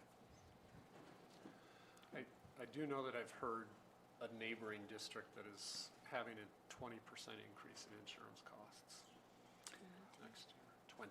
I have heard of the same. Our initial, I think Brian addressed this a little bit, but our initial thought was that, our initial information was that our insurance was going to go up substantially. Brian negotiated strenuously, and we're down to a 5% increase at this point. Yeah, I think that's important for us. Full disclosure, we had our retreat on Friday, and it was open to the public, and there were 2 variables. So this is what we're seeing as an option, what we'd be voting on today.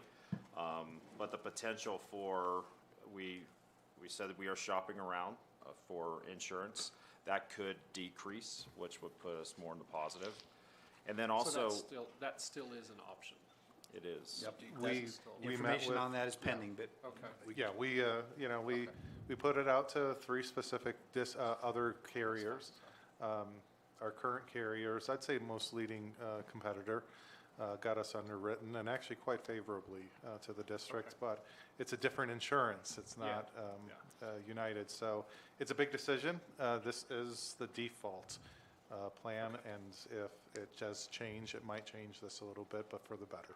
Okay. And currently, in the legislature, there's state land trust that's being floated and how they're going to utilize that money, and if that's favorable for us too, that also could be helpful. But that would be, correct me if I'm wrong, Clark, that would be on November's ballot, so that Oh, this would not not this be year. for the That's right. the 26 school year. It would actually be for the year after. Okay. it's possible that the majority of the legislature in both houses could get feeling suddenly generous, and we could have more funding than we project, but that's unlikely. And Not you're this exactly right. year. The state land trust piece That's a of separate that thing. would be something that if it's approved by both houses, would go to the people of Arizona to then approve, and would have an impact on the next year's budget if there's an increase. Okay. So not affecting this year? Correct. Okay. No, I misunderstood that on And Friday. I did too, actually, Oh, initially, and then okay. Clark educated me. Oh, thanks. Appreciate that. Okay. Thank you, Clark. I get a lot of emails. Sensei. I just want to say I am I don't know if everyone's aware how much you guys did to include the staff and teachers in this process and making sure everybody really understood what the district is facing financially, but also giving them the ability to share their own thoughts and opinions. And it was eye-opening to me, and I thought it was super interesting to hear what was important to them. And I think it was well worth, I know it was a lot of your guys' time, so I can say it's worth your time, but I may or not feel like that to you guys, but it was a lot of time that you spent on each campus, and I think it was well worth it. I think the teachers felt, I mean, I'm not a teacher, but they seem to have felt heard. We asked about it a lot in our listening tours, and it was positively received. Got a lot of positive feedback and a lot of good information that helped inform our recommendations to you based on what teachers told us. We tried to share with them as much information as we had about what our budget situation was, and then said, what do you think? What are your priorities? And got a lot of good info from that. We The other did thing I just was in- going to say is that I so appreciate this piece of paper. Oh. I assumed that this was the way everybody did it. And I It was actually from totally the wrong. brainchild of John Scholl, who was This the is- CFO yeah. and superintendent. It's- And we've tweaked it probably, the way, It's I think just- the format, really I copied from him, and then we've added to sections. Just, I want to add something. Yeah. We did just get an email about Governor Hobbs releasing an extension plan with Prop 123 that actually states possible new funding for 26, which threw me off guard. So there is, Stan, a possibility that if, however that works, because I thought it would need to go in November to the vote, both of these plans actually provides some options if that money is specifically for one employee group, and we need to find money to give raises for the other employee groups. But that email just came about 10 minutes ago. And that's 25, 26.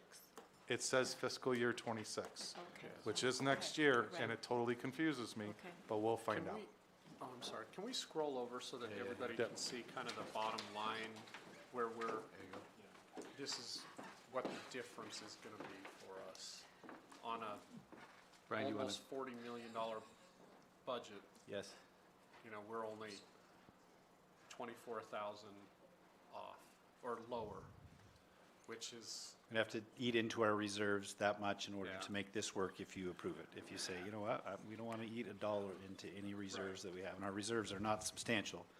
We want to have that there in case, enrollment goes a direction that we don't expect, or we've got other unexpected expenses, but there it is. The attachment in the governing board document had a negative $1,700 there. That was on Friday. I mean, this ever changes. On Friday, when Sarah posted the agenda, that's exactly what it was. And then our TEI report came in because in February, districts have a chance to adjust their report. And any adjustment adjusts the state average. And we did have a couple adjustments, but other people adjusted more, and our TEI went down. And it was about a $24,000 decrease in the TEI, which is why that raised. It was negative 1,700. Actually, I went the wrong way. It was about $21,000, not to our favor. Add that with the 17, and you get to the 23. Okay. But for governing board purposes, when we have people who retire and we also then hire new employees, there's always something that we call summer savings. It's just sorry, Jane. When experienced teachers retire and we bring in new, it costs less. I am absolutely positive that turnaround would cover $23,000. The difference between those two figures, and Yes. I apologize, this is my fault. I've got the updated version that includes the TEI information we got essentially over the weekend. Yes. And what we had up there earlier was what's in your packet. It was too small for people to see, and I said, hey, Sarah, just put this up. I'd forgotten that we'd made one adjustment that tells us what more the financial reality going forward would be. You can vote on it either way. My recommendation would be to vote on what's in your packet and what's been shared with the public. It's essentially the same as Brian says. It's a minor adjustment to the TEI, which is a minor adjustment to the bottom line, And like Brian says, either way, that's basically going to be made up in summer savings. I apologize for the confusion. That's on me. I was trying to I know, I make saw it that, I'm just like, bigger and easier and yeah, Is everybody comfortable with that? Are you understand? whatever you'd like. And yeah, ask any questions if you've got Could you about that. swing it that way, Sarah, so I could see the TEI number now on the very left there? Yep. Thanks. Do you see the difference there? Yes, I do. yeah, it was, I think it was 403,000 or It was 402,000. 404,000 404,000 in the governing board packet, and it went down to okay. 382, so it's, And all of these things that are projections on the list, though you'll be conceptually approving something tonight, we hope, all of those projections could change. We could get information from APS day after tomorrow. The rate increase is actually 9.8% or it's 10.2% or whatever, and that'll change all those assumptions. Will it change our overall budget substantially? No. And officially, we're coming back to you in June. Tonight, we need to know if conceptually we're landing in the right places on each of these major factors, and can we go forward then with contracts tomorrow. I'd just like to make a comment for the sake of the public.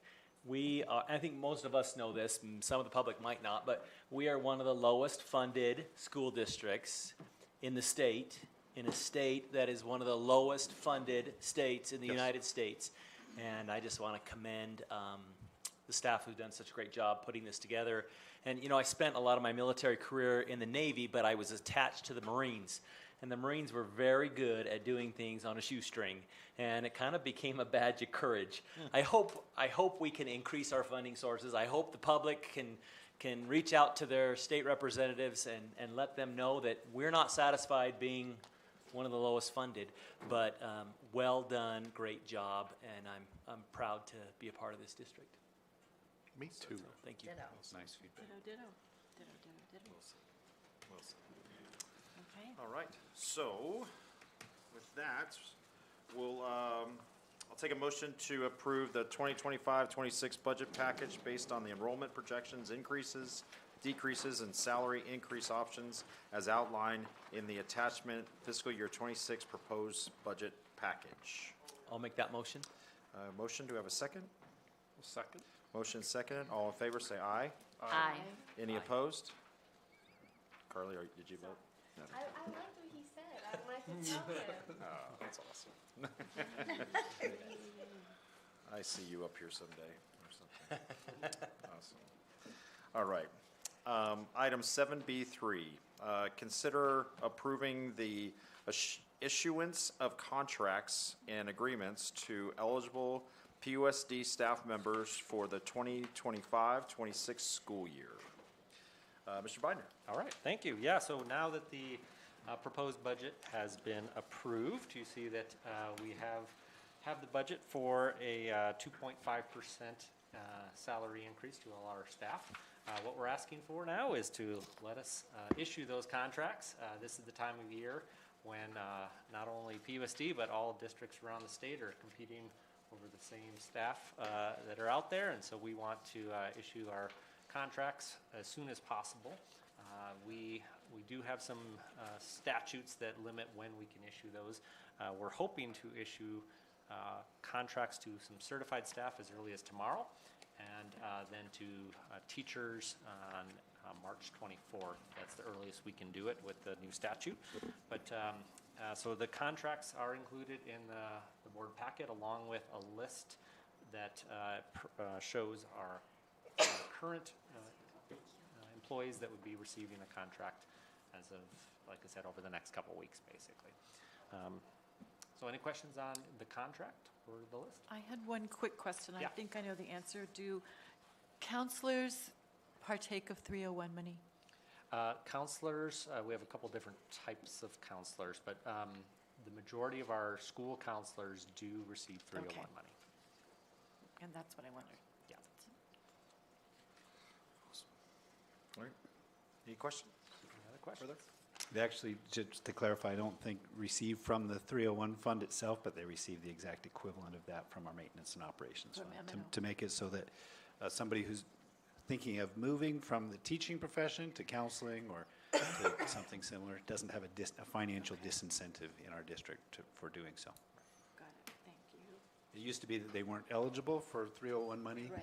from the 301 fund. That law has actually changed, and they are currently eligible, but we don't draw from that to give to From counselors. M&L. We take Okay, out of M&L. But perfect, it's effectively what Andy said, exactly right, but I just wanted to make sure we're not misleading people on where the funding comes from. Then we'll consider a motion to approve the issuance of contracts and agreements to eligible PUSD staff members for the 2025-26 school year. I would like to make that motion. Have a motion, do we have a second? I'll second. All right, all in favor, say aye. Aye. Any opposed? All right, motion passes. Yay, we're going to have teachers next year. That helps. Feels like Big that's a big step. part of our job. All right, make sure we have items 7B4, consider approving the PUSD salary placement schedules. Mr. Binder. All right, and so also kind of tied to that budget approval, the typical process is that we, I think it was kind of mentioned earlier, but we use the salary schedules to recruit new staff to various positions, and we want to stay competitive, but we also don't want to have new staff coming in and what we call leapfrogging or being hired above a current employee. So we typically will take whatever approved raise that our current staff are receiving and increase the salary schedule by half of that. So with the 2.5% increase for existing staff, we'll increase the salary schedule rates by 1.25%. So that's really the difference of these salary schedules compared to our current schedules. Again, it was mentioned earlier, but the idea is we use these to kind of determine based on their experience and education, depending on the position. There's a couple different positions that look a little varied, but for the most part, those are the factors that go into determining how we place people. So again, this is the initial placement, and it doesn't affect current employees, just new staff that we'd be hiring. So asking for that to be approved, so again, we can start hiring for next year. One question on the education points that Yes. are awarded. Yeah. And this is more for personal interest than anything. Yeah. The MA plus numbers, are those hours, do they have to be transcripted university credits, or are they professional education units that Great or question. CEUs that Yeah. that a speech pathologist or an OT might get? We actually allow for both, Okay. and so if they have university credits, we'll count that. If they have other coursework, there's a formula that we use that Okay. determines what kind of is the equivalent. So we're comparing kind of apples to apples. But yeah, both can be used for Okay. that experience. Thanks. All right, any other questions? All right. Then, I'll consider a motion to approve the PUSD salary placement schedule. So moved. A motion, do we have a second? I'll second. Motion second, all in favor say aye. Aye. Any opposed? Moving on to item 7B5, consider accepting PUSD number one's fiscal year 2024 single audit reporting package, annual comprehensive financial report, and uniform system of financial records compliance questionnaire. Mr. Moore. As a recent requirement, all three of our yearly audit final products need to be brought to the governing board for a roll call, which is just saying, you've seen them. They've been presented to you. So I'll kind of go through them. The single audit reporting package, or the SARP, every year, because we receive over $750,000 in federal grants, it is required that we go through an audit process of our federal grants, and they choose 3 or 4 federal programs randomly every year and then test them. As a reminder, we are obligated to hire a third-party company to do our audit every year, and they come in August for 3 days and October for 3 days, and they're our partners to learn and grow. And we certainly, over the last 8 years, have done that from where we were an audit standpoint in the mid-2010s to where we are now. The good news about the SART is there's actually no material weaknesses or significant findings on it, and so the 3 programs they tested were just fine. this is actually the one you really don't want to have any findings, other we have to do a corrective action plan, and it's been, I think, 7 years since we've had any findings on our SARP. All right, second is the ACFR. This is a document, I think it's 180 pages or something. It is literally made for Jen. And so I am so excited to learn from you about what's in this document. I do not prepare this. I don't. I am not a CPA, and this is almost every district in the state has their audit firm compile and report this. It's literally everything financial in the district, from obligations to district asset value to just a portrait of a district. The first couple pages is really interesting because I always update them with our initiatives we're going through, our accomplishments, our awards that we've received in the prior year. All the rest is a lot of numbers that Jen can translate for you. And then the final, this is actually, I think, the uniform system of financial recording, the USFR compliance questionnaire. This is really the bread and butter of how we are with our procedures and policies and how we operate. They test over 200 areas across the district, and it's always a sample size of 10, 15, 20, 50, and a large enough that they get an idea of what the rest of the documents are. Heinfield and Meach last year reported in the previous year's audit for the fiscal year 23, they averaged about 16 to 17 audit findings, and that's average within the state. And this is the 4th year in a row we've been in single digits, which I always thought was impossible because it's almost as perfect as you can get. And this year we had 7 findings. 2 of them were new, and they always test new things and then let you know you failed them. And that's the way you learn that there was a change. Actually, both of them were something I was supposed to do. It's like, why didn't you tell me that changed? And now I will fix them. But there was only 7, and it is absolutely the best report card you can get across the district, from admin assistants, office clerks, teachers on their cash handling procedures, the business office, HR, grants. The compliance questionnaire tests everything. And so those are the 3 documents that we're asking you to roll call, saying that you received them, and I can answer any questions if you have them.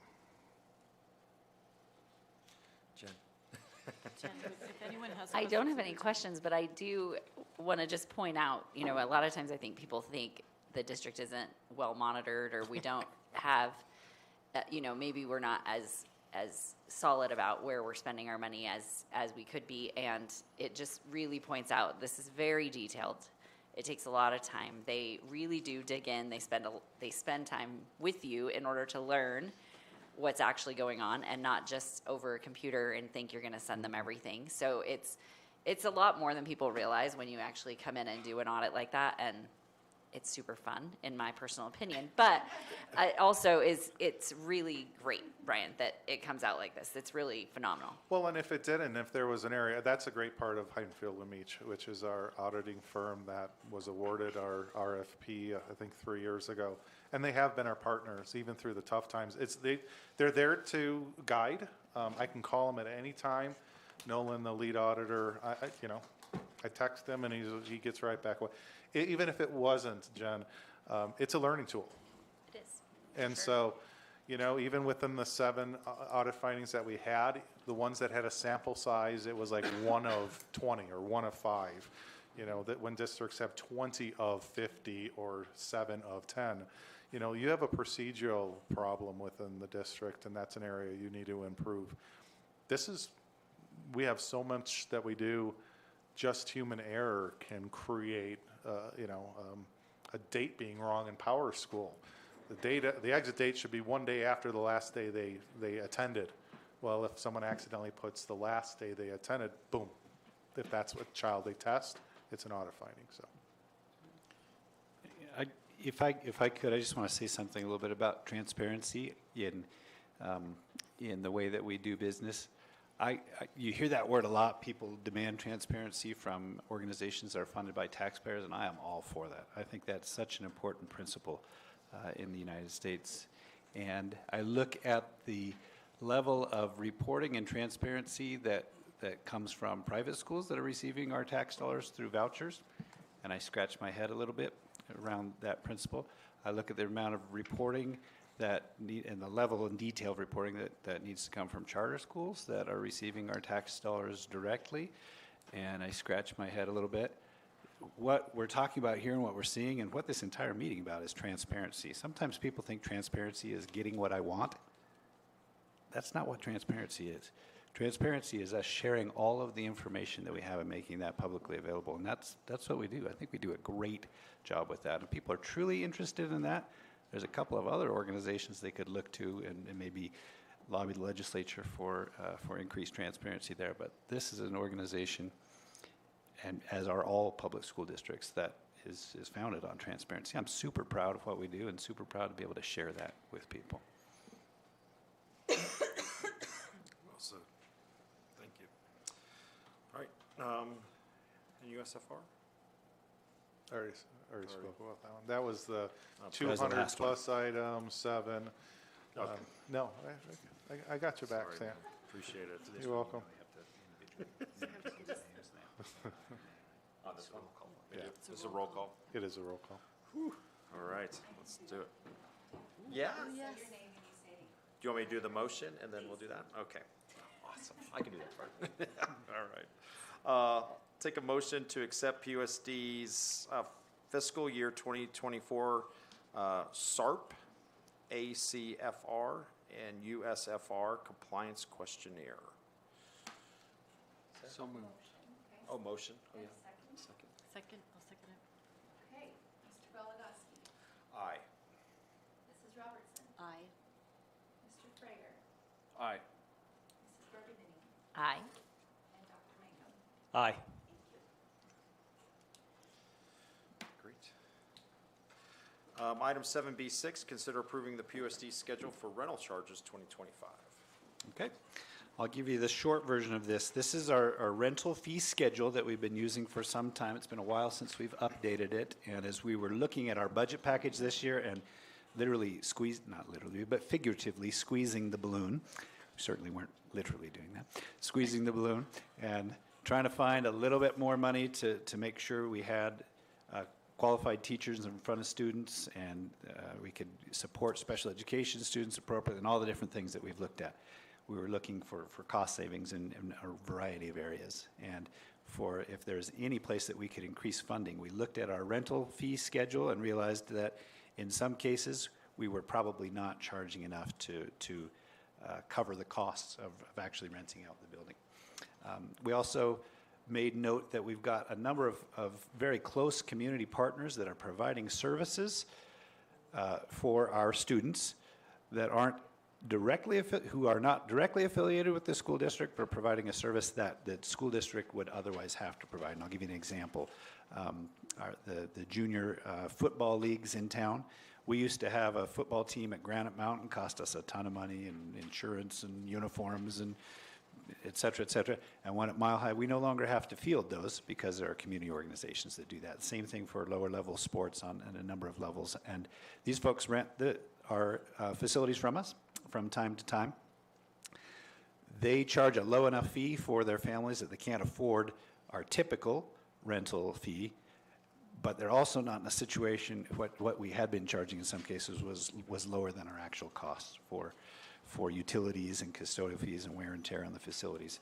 So we've added, you can see these 4 categories across the way here. Maybe if you're looking at the rental fee schedule, there used to be 3, we've added a 4th one, got together with our rental, our civic rental manager, Gary Chartier, Brian, myself, and Andy, were you in that meeting with us as well? Okay, and who else? Missy Townsend, of course, our athletic director. Had several folks got together and looked and said, what's a fee that we can charge that won't, we hope, will not financially push these kind of partner organizations under. They'll still be able to provide what they provide for kids in our community at a very low cost, not put that burden back on the schools, but also put us in a situation where we're not actually gifting something to people. We're trying to break even at least on our rentals. And so there's a new category 2 there. You can see it's relatively low per hour. We figure the figuring that we did tells us that we're going to bring in enough from that we won't be losing money. We won't be scooping out of other places to do that. So that's basically what it's about. There's a couple of minor changes to the Category 3 hourly fees as well to compensate for what things cost these days. Questions about anything? No, I just appreciate you working through this. It's not, I mean, I know countless, over the years, sports programs in particular that really struggle with these fees and, whether or not, can they afford uniforms? Can they afford providing uniforms for kids that may not be able to play? And this, they are really our lifeline into our other sports, right? Or feeder, not a lifeline, but a feeder. Yeah. And they do an amazing job. I know the city is actually working with a number of the programs too. Joe Bain's done a great job of providing fields for them in kind of the same vein. So I just appreciate that that's a really community recognized deal, and that we know it costs, and we don't want to lose that cost, but be able to pare it down so that these sports and these kids can play is the right thing to do. So thanks for doing that. And Gary specifically. I think it also makes those kids want to play, especially that Prescott High School football field. Sure. When you're a little kid and you get to play on the big field, and it's so exciting. They can't wait to play for Prescott High School. So it's good. It keeps them wanting to come to PHS. I appreciate that. Yeah, effectively, we've been charging for custodial service and maybe part of the utilities, but maybe not all of what utilities was costing. Certainly nothing in terms of wear and tear. When we have to replace that field, there's a lot of money that's going to go into that, and we're not looking for them to pay that cost for us, but make minor contributions toward that we hope will be affordable for those organizations, but still will help the school district break even. And you're right about people getting there. There's an additional benefit to that, isn't there? All right. I just wonder if we're charging enough for Category 4 for the for-profit. Well, that's a fair question. Seems like we have a great asset in our facilities, and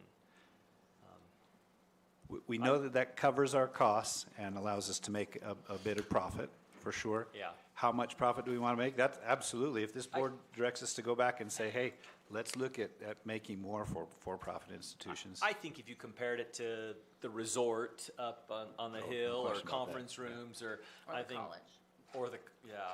I think we're.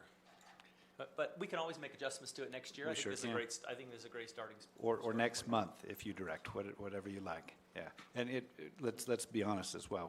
I mean, with the amount of funding that we get from the state, we do the best we can with our facilities, but we're not the resort, and we're not the college. Yeah. We've got. Happened to our they're cost functional. once we redid the field? What happened to our cost? The charge. Once we went up to the AstroTurf field with the wonderful lights and the beautiful location, did our charge go way up? Charge for? For the football field? For with renting the lights, football Renting the field? football field No, with lights? I do not believe we as a adjusted profit-making. for Yeah. for the grass dome that we had Yes, the grass dome versus that we the had, nice yes. Astro. No, it Made is, soccer interesting. yeah, it There was is- not adjusted for the quality. So, The year-to-year maintenance costs for the field now are substantially below what they used to be. The overall, the replacement over the course of time, was that's just thinking about hopefully that. figured into this, Such a but yeah. beautiful We were paying tens of thousands of dollars to water those fertilize that field, paint the lines on that field, cut the grass on that field, et cetera. So Yes. it will be very expensive to replace it when we replace it, but we're setting aside some of the rental fees for that. Go ahead, Brian. yeah, please. but Jane, were you asking about what we charge for renting it For the before category and 4. after? Right, Yes. just if there was any. I thought I difference heard you correctly. before and think after. Yes, made a there was change. not any adjustments for the new field. I think we should think about that next year. It would be challenging to amortize exactly how much that field is costing us from year to year and exactly how much wear and tear occurs from, a Pee Wee football team on it, and people who bring their lawn chairs and, sunflower seeds and whatnot. We try to manage that the best Yeah. we can. In about 3 years, we'll have to do about $800,000 to that field because we'll hit about the 11, 12-year mark. And we use different funding, right, outside that, like grants and, We use land sale money for the total football field cost, Right. and we use bond for the track. right.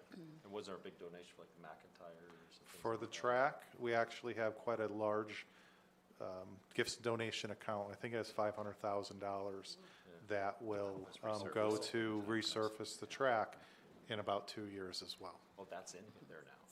For the field, Brian, how have we been kind of saving up for the time that we Yes. need to do that? Can you give us some detail on that? Yeah, so our DAA, or District Additional Assistant, which is Fund 610, we had made sure we had about 700,000 that is reserved specifically for when the football field has to be attended to. So actually, for the next replacement of the track and the field, we already have the funds. So that's kind of how we manage things in our districts. Not every district is able to do that. Not every district thinks that far ahead, and they're in a difficult situation when the time comes. Now, to be clear, sometimes people say, why don't you fix the air conditionings on the roof, or, repaint that building? We don't get enough money for that. The legislature specifically does not contribute enough to school districts to be able to take care of ongoing maintenance of that kind, and they make us go through the school facilities board when things actually break down. But for the track and the field, we've been setting the money aside, and when the time comes, we won't have to fire $800,000. How many teachers would we have to fire for that? That wouldn't be good. So we're not going to be in that situation. 10.06. Wow, that's a lot. We don't really use the field as much for Category 4 either, do we? I No. mean, it's almost all Category 2. Absolutely. And maybe occasionally a Category 3, like for a major event that happens in the community or something. But Yeah. I feel like most of our Category 4 is happening in Ruth Street, potentially Hendricks, but probably mostly Ruth Street Very, Theater, very right? little field. That's usually Yeah. football camps, those type of Right. things. And yes, you are absolutely correct on that.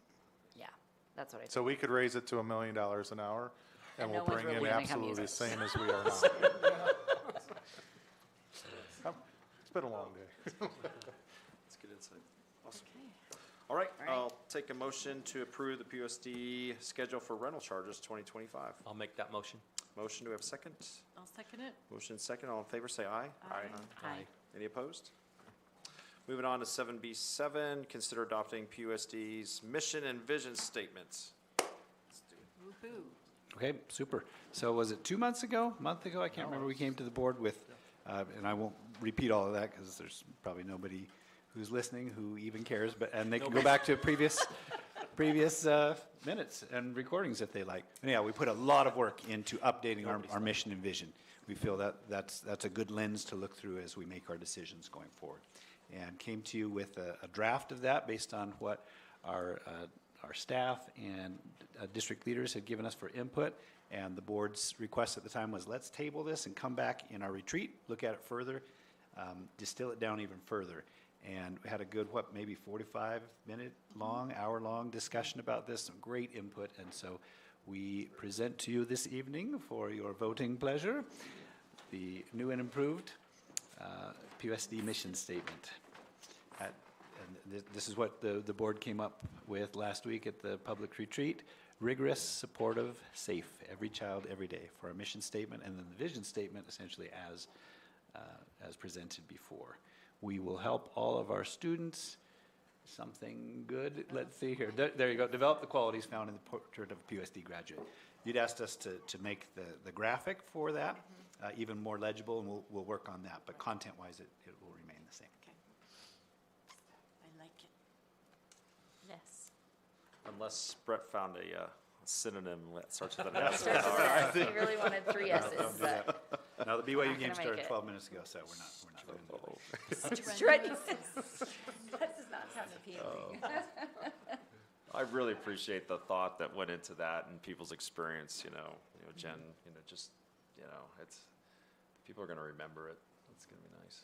So, Yeah, and it encompasses the first word of each thing that the staff came to, Absolutely. that brought to us. So I think it's easy to remember. I need things that are easy to remember, yes. so I can share them. All right. Any other comments or anything? Great. All right. Well, I'll take a motion to approve the PUSD mission and vision statement. So moved. Motion, do we have a second? Second. Motion second. All in favor, say aye. Aye. No opposed. All right, moving on to 7B8, consider approving the update to the 2025-26 PUSD academic calendar. Kelsey. All right, so tonight we're asking you to consider a change to our calendar for next year, only for our parent-teacher conferences. So historically, our parent-teacher conferences have been 2 half-days in the middle of September, so about a month and a half into school starting. With our change to standards-based report cards for kindergarten through 8th grade next year, we're asking to move parent-teacher conferences to right after fall break, which are October 16th and 17th. Those would still be half-days. And that is to allow our teachers to really walk through a completed report card with parents. That's part of our communication plan. That's part of our training plan with families. We're still working on finalizing and developing the rest of our plan for support around standards-based report cards, but we knew this was a big one we needed to get to you soon because it does require a calendar change. We've confirmed high school, they don't see a concern with moving those dates. They're not going to be doing standards-based report cards. However, they are implementing components of standards-based grading as well. So being able to communicate with families at the high school level is an important aspect. We do know that with this change, one of my biggest concerns was being able to communicate with parents first quarter before grades were finalized first quarter. That's where our conferences had landed before, where there was enough time for families and students to make some adjustments, whether it was through intervention or enrichment, to help meet the needs of students so they could be successful. So what we're going to do is sometime during that first quarter, we're going to calendar some days for teachers to reach out to families of students who may be struggling or to offer some opportunities for some of those conferences prior. But we wanted to make sure that teachers had a good amount of time during our conference time in order to explain and answer any questions that parents might have once a report card is completed. Sounds good. Perfect. Yeah, I know. You know, if we had a 4-day week. That's how most of our conversations are going right now. Just saying. No comment. A little bit of humor. That was great. All right, we'll take a motion to approve the update to the 2025-26 PUSD academic calendar. So moved. Motion, do we have a second? I'll second it. It's been motioned and seconded. All in favor, say aye. Aye. Any opposed? Item 7C, information and discussion items. So Mr. Moore has prepared the school board summary budget report for your review. Not as presented this time. Just so you know, and I don't know if some of you noticed, like, if there's ever any negative fund balance, in fact, this time there was Fund 610, which just happens to be our DAA that I was talking about, that we have reserves already for when the football field needs to be done. It actually is a negative 244,000. Just know that those usually are encumbrances, or I haven't shifted money because, for example, there's about 600,000 that's coded to the DAA when it's projects for the school facilities division.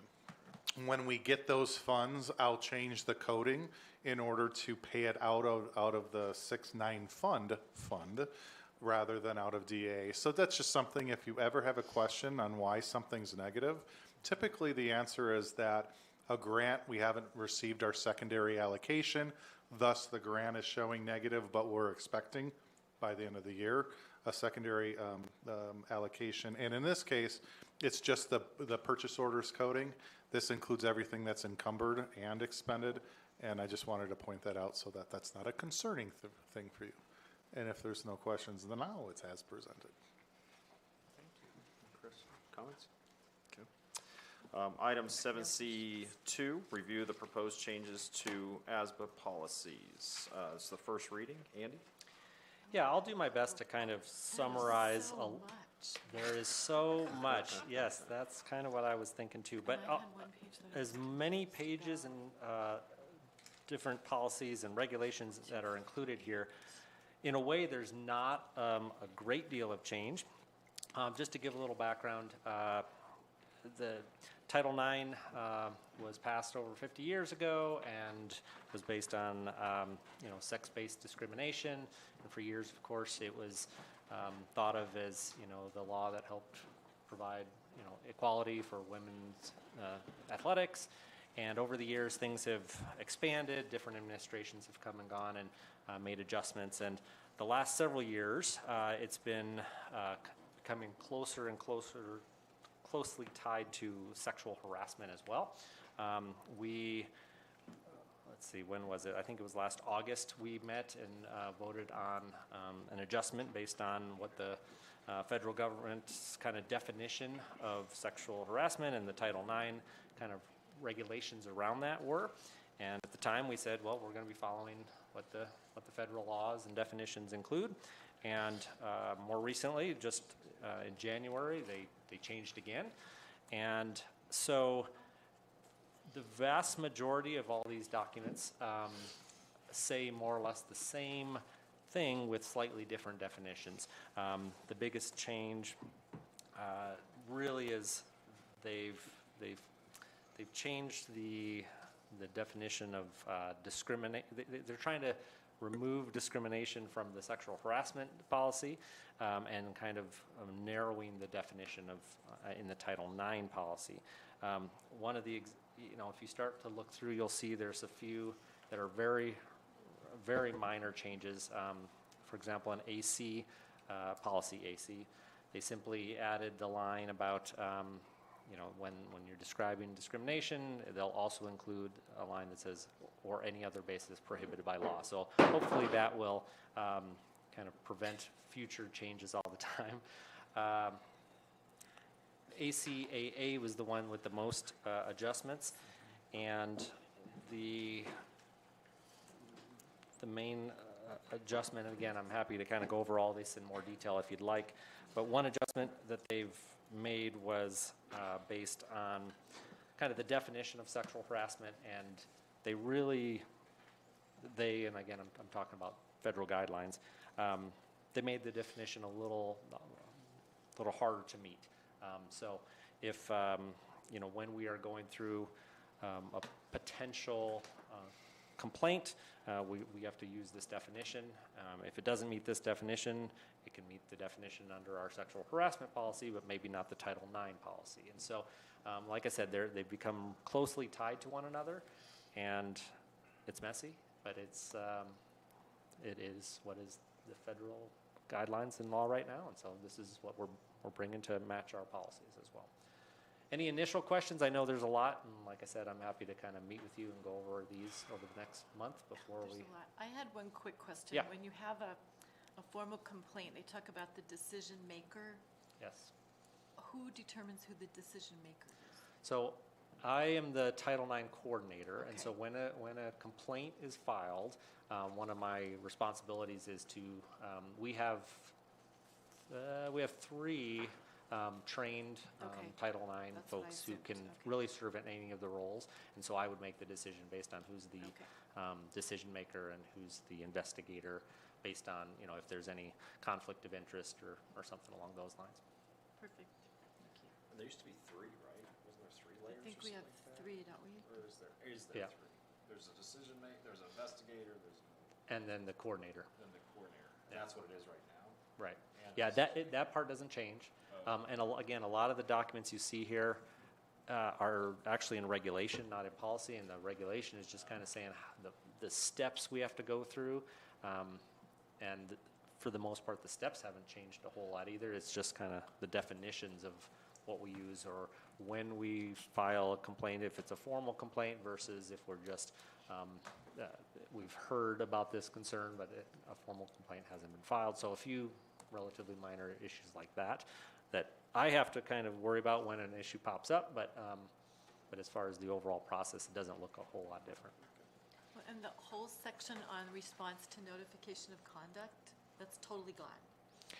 So which policy are you looking at now? Because a lot of them are I'll look it up and let you changed know over later. to a different, either a different section of the Okay. same I will- regulation I will or email you this switched over to differently. a different policy. Yeah. I'll There were let- several things that Yeah. looked like it was gone, and then it would show up. And then it would later show up in a again, different right. And that's part. what I need to find out, so don't worry Yeah. about answering that now. Okay. I'll look a little more thoroughly. Okay, and- So just as a reminder, we have 30 days to the next board meeting for us to review, ask questions, and then we'll do the second reading, and Exactly. that's when we'll vote. Yes, thank you. Great. All right, item 7C3, board meeting public participation discussion. Mr. Biner. Yeah, so this, of course, last board meeting, I brought a couple policy proposals to you, and the general consensus was to table that, to have a discussion around them in a general sense, specifically around the idea of the open call to public. Last month, I talked about the practice for a long time has been to have members speak to specific items that were being voted on, but our policy didn't specifically, it implied that. It was a little unclear. So we were proposing a policy change that clarified that. But it sounded like the board really wanted to have a discussion around that. And I think what I'm asking for now is that provide some guidance. What would you, after a discussion, what would you like us to bring back to the board in a month? Would you like the same policy that was proposed a month ago, a revision of that, a complete change? Just kind of where does the board land on that topic? Is the policy that is in our packet with the changes, is that it looks revised, I guess? That is the one that was proposed, if we're talking specifically BEDH was the one that discusses open call to the public. And that is the one in the board packet that was presented a month ago that defines or that basically creates policy that says we'll only have public comments on agenda items. The change I saw was we added study and voting section of the agenda. And then changed the open call to the public to public comments. Correct, yeah. That was presented, as you say, last month. Correct, yeah, that was what was presented a month ago. And to be clear, Andy said, and I think this is important for me to note, we're not talking about the last month's recommended wording change was not any change to practice at all. It's a clarification of practice. But it sounded like the board wanted to talk about, is that practice one that we want to continue with or not? We could state law makes no provision for any public participation of any kind. This is your meeting. Many boards choose to go all in on the other side of the spectrum and let anybody talk about anything each time. This board has historically chosen to kind of stake out that middle ground, so to speak, and that our previous policy and practice reflected that. This was a clarification, wording clarification to continue to stake out that middle ground. If you want us to move toward nobody speaks ever, let us know, or everybody speaks always, let us know. I think for purposes of a policy, this policy does clarify what we actually do in practice today. That's what we're trying to accomplish That is correct, with this yes. particular policy. If that's what you choose, yeah. But do we want to change that? That's the issue before Right. us, to be. And so do we just give our opinion on that at this point? Yeah. Like, I think we do. Okay. Go for it, Jen. I like the policy as it's written. I love having public comment on all of our study and voting session items, which means if they're like a first reading or they're a second reading, we still, even if it's in a first reading, it would give it that extra additional month of time where people could come and speak to us about it. But both sides of the argument would know we're talking about it. I think it keeps us on track better to know that we're following our agenda and that we won't, there won't be things brought up that are outside of the agenda. From a board meeting standpoint, I think I agree with what's in the policy as stated with the changes that have been made. The one thing I noticed tonight as well is when we were talking about whether the community has contacted us via email and Brett brought out, we haven't done that before This is robust. in kind of that robust method. I think that already addresses some of the concerns that the public had about not being able to speak about whatever they wanted to, because things came up tonight. And you started it, and I appreciate that, because we had never done that before. We talked about it. I got an email from a constituent who said, da-da-da-da. I think that has already alleviated some of my concerns, because I was leaning the other way of letting us open it up more to public comment within parameters, and I could never define the parameters I wanted to define. But I think that helps, and I also think if we move towards the possibility of a Google form where we can ask the members of the public if they think it's something they want to have on an agenda, that helps me as well. I'm still not overly fond of the line where it says board members may not read or present lengthy prepared statements or letters from community members. I'm not sure how I feel about that. That's in the other, BEDB, I believe. The BEDB. Yeah. I'm not sure how I feel about that I think there was particular a recommendation for Yeah. a wording change there that might. I have a recommended change Oh, for that do one. you? I suggested, and this was just a rough draft, but something that put a positive spin on it that said board members are encouraged to listen to community members and share their concerns. These comments should be summarized and condensed to reflect the intentions of the community member. Although open meeting laws won't allow for discussion on unagendized topics, these concerns can be considered for future agenda items. Or something of that nature, where we say, we encourage public comment, we want to hear from you, rather than we will not read your lengthy, you know, I still don't think we ought to read lengthy dissertations from the public, but if we can condense them, say it better than the public even said it, and bring it to the meeting, that would be my recommendation. And then further, I would like to make that change, the community comments, like we did today, maybe even improve upon that even more. I like the idea of the Google form we talked about. I like opening it up I like expanding the voice of the community, but I strongly disagree with an open call to the public because I think it takes our focus away from what the most important thing is, and that's the students. I think it'll distract us if we allow anybody to come, especially as our community becomes more and more divisive politically. It becomes kind of a stage where people will come and share their political beliefs, and so I would like to expand the public's role, but not allow for an open call to the public. And I agree with what you said, I think. I think anytime we talk about an open call, you know, as we explain the mechanics of that, people are saying, well, there should be limits. You should have limits. Well, this is the limit that we're putting. Right. You know, this is the limit we're allowed to do. So I like this format. I think this works very well and it keeps us on relevant topics. But if the board wishes to do an open call, then let's open it up and let's get everything in here. And we'll get everything.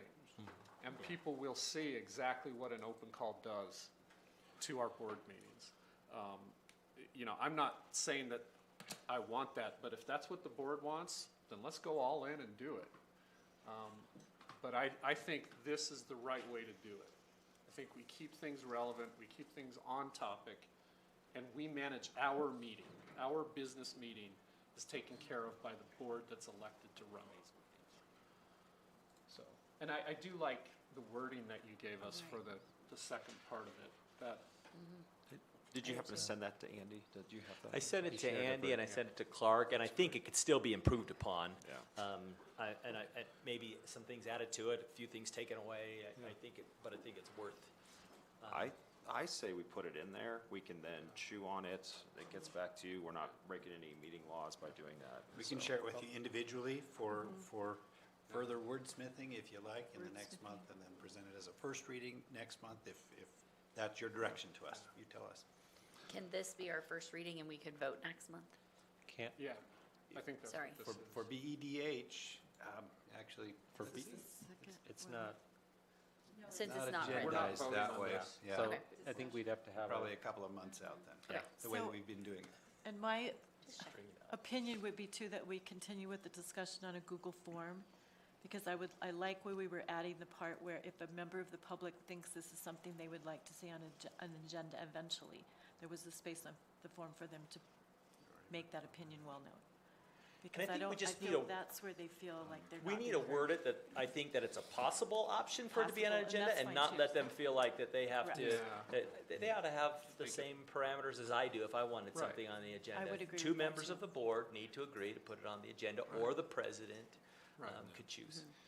Yeah, and just so the public's Aware. awareness of this, so what we discussed in the retreat is putting three statements from what I recall. One was that so I like what you said, Brett, you know, that we come up with a verbiage that there's a possibility, if there's a possibility for you to have it on the agenda, would you like to do so, or something along those lines?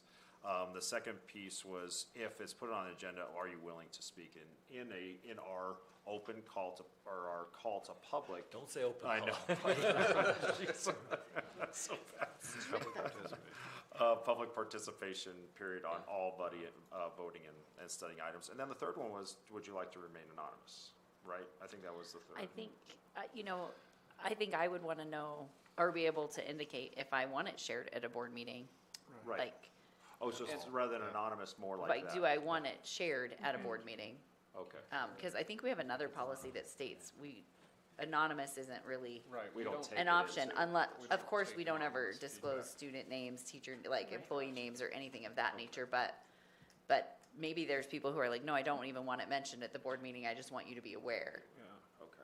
More. I don't okay. know if Not that- anonymous. I yeah. get that. That's Well, great. is there a difference between an anonymous request, which means somebody sends us a letter and they don't put their name on it, or they send us a letter, they put their name on it, but they don't want their name shared because they're afraid that their student would have some retribution, or that they wouldn't want that to be, is that different? I think that's different. Seems And I good. think I think those are the types of things that can be shared in our community comments, because we don't have to share who the community member was that sent us that, but we can say this was a concern expressed to me as a. Yeah, and I think if we really like it. do a better job with our community comments section of our board, try to be concise but be thorough, use some quotes. I think it'll increase our trust with the and this whole thing's based on trust. Does the community trust us as a governing board? And we want to improve that trust. Well, and do they listen to you? So as opposed to you get an email and you don't just say, oh, yep, and then toss it Yeah. aside. They're crazy. I don't agree with that. So I ignore it basically. Exactly, which is I not what want we to did echo tonight. what Jane said too, is that this was the first time that we've had this really function. Because, I mean, frankly, as a past president, and I don't know how the current president feels, I wasn't real comfortable having those open comments, because it became a venue to express political views. And that wasn't what we were here to do. And what we presented today was everything we received. Yeah. I mean, I thought, Brett, you let it off beautifully, and it just, like, we were challenged last month to just kind of look at this, and I think we all reflected on it, and here we are. So now we're taking an additional step that, hey, we all want to see the emails that each one of us receive, and that's the purpose of the Google Doc, and know that someone's replying to it, and we want to know what their intentions are, and that's deliberate, and our coming out of our retreat our goal was to gain trust in the community. I don't think we didn't have any other one. I mean, we had the mission statement, we did the vision, but that's the only one we came out with, right? I mean, right? Yep, so a handful of action That's a items goal. that went along with that goal. I'll just remind the board, we've got a current policy, BHD, that in part says no anonymous communication will be considered by the board. So if you receive something anonymously, your current policy tells you to not consider that. It does not mean that you We can't have share to that make with us, but if anonymous. it becomes a discussion item, what if you're saying, hey, somebody told me this, they don't want to say who it is, and I'd like to talk about this and consider this, that would be out of bounds. But it would certainly be all right to say, someone shared this with me, I'm not gonna say who it is, but here's one of my community comments that I received this month, that's totally okay. Because it's not anonymous to us, it's just Correct. anonymous to the public, which is Right. totally So different. you can share whatever, but the group of you, according to your current policy, cannot consider communication that comes to you anonymously. You can hear it, but you can't then eventually discuss it or agendize it or whatnot if people it's anonymous. choose to remain anonymous.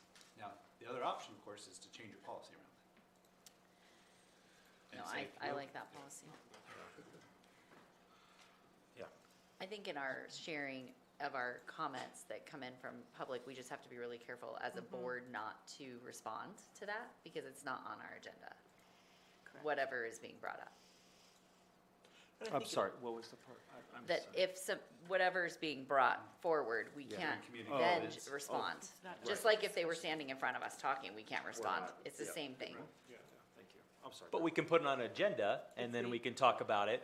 And I think it also would be valuable to try to share it in the way that it was delivered to us, with the same, you know, and Same you're right. anger. Same vitriol. There you go. No, just to maybe present it as it was presented to us, but not comment on it, whether we agree or disagree. Or what do you think about sharing our action item? You know, I got this email and I responded, or I didn't respond, or I referred it to administration and they responded. I mean, is that helpful for us to share what the outcome I was? think we all did that. It felt healthy to me. I don't know. Or what did you? Yeah. It's reasonable. I think it's transparent. It goes toward, telling people this is Yeah. what's been done with the information we received. Yeah. Yeah. Yep. I agree. I like it. So, Andy, we gave you a big discussion. Absolutely. We're at a point where I believe we're gonna do a first reading, on the proposed changes. I know Brett's gonna put in the piece we like and we'll chew on it. So we'll to- do first reading. Well, to get, just to confirm or to get clarification, so for BEDB was the one, that one, that we have a new, Brett's proposed verbiage. So I think next month, having a first read on that. My question is on BEDH, Okay. which was presented as a first read in February. The question is that what I'm hearing we should bring back in as a second read? Or is there additional? Yeah. I think so. I'd like to vote on that as a second read Because I think we're pretty clear. next on time. it. Yeah, awesome. Okay, I agree. okay, thank you. And that was what was it? That one was BEDH and BEDB. BEDH. So that should be a voting item next Next time. time it should be voting. And BEDB will be Yeah, first reading. Okay. All right. Anybody else want to discuss any further? Very healthy. All right, item 7C4, request for future agenda items. I've got a couple here. Oh, Now this would come up. what's it? I just thought of one. How about a time limit for our meetings? Oh, I know, sorry. I'm teasing. I hear you. I second. Or dinner, We're one or the other. trying. No, we got a lot done. It was a productive meeting. We got a lot done. Did you read the next chapter by any chance? Oh, Sorry, no, I'm just, I haven't read ahead. no. Okay. I'm sorry, I'm delirious. So, one, I'd like, last fall we did for the fall sports a coin presentation. I'd like to do the same thing for the For the winter winter, sports. I like Okay. that, I like that. If you could, again, representatives and let Missy know Great. for the meeting. Can I add to that? If there are people that you think we should recognize, I mean, outside of those large teams, I would love to see. How about our mock more. trial kids that just won first, second, and third? Well, theater Yes. is like coming up as, Can we do this? as well.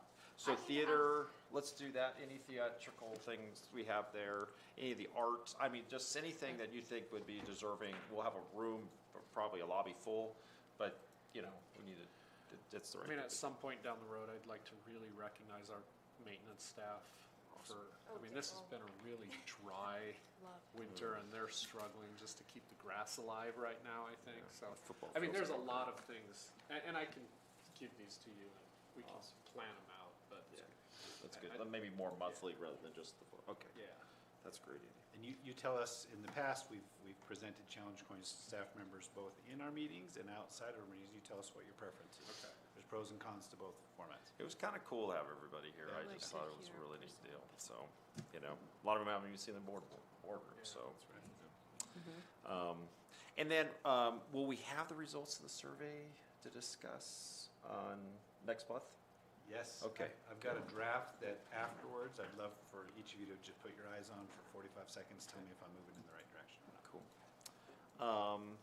And then are we having, I know we talked at the retreat about having the trust come in and talk speak to eventually. us about possible policy and what they bring to the table And and Yes. ASBA. Okay. Okay. Okay. And then, of course, we'll have the BEDH second read and first read for BEDB. Awesome. That's all I got. Anybody else? I promise to be short there, Brett. Those sound like short meetings. I know, right? So nothing, Brett, none of I your don't think I have community any. comments you want to put on an agenda? Not yet. Not yet, okay. Andy, anything? Nope, that's Dave. Nope, Okay, good deal. Anything that we might have missed? you go first. Great discussion. It's so refreshing to have a good, deep discussion about things, and people have different perspectives on it, but I just love what was shared, and I Maybe we can really make that appreciate the meeting a direction little we've received shorter, tonight. because I leave for Australia the day after, so it'd be nice Okay. to get home before I have to get in the car. Get on Jane's travel schedule. Yeah, I don't feel sorry for anybody traveling to Australia. It feels really bad. Let's make accommodations for the one going to Australia. All right. Well, She deserved I'm it. the old one. Oh, yeah. She earned it, Brian. Touche. All right, meeting dates, next meeting is April 1st, nowhere to be, regular, yep, and then we got spring break, the 17th through the 21st. We're adjourned. Yay, thanks. Yay.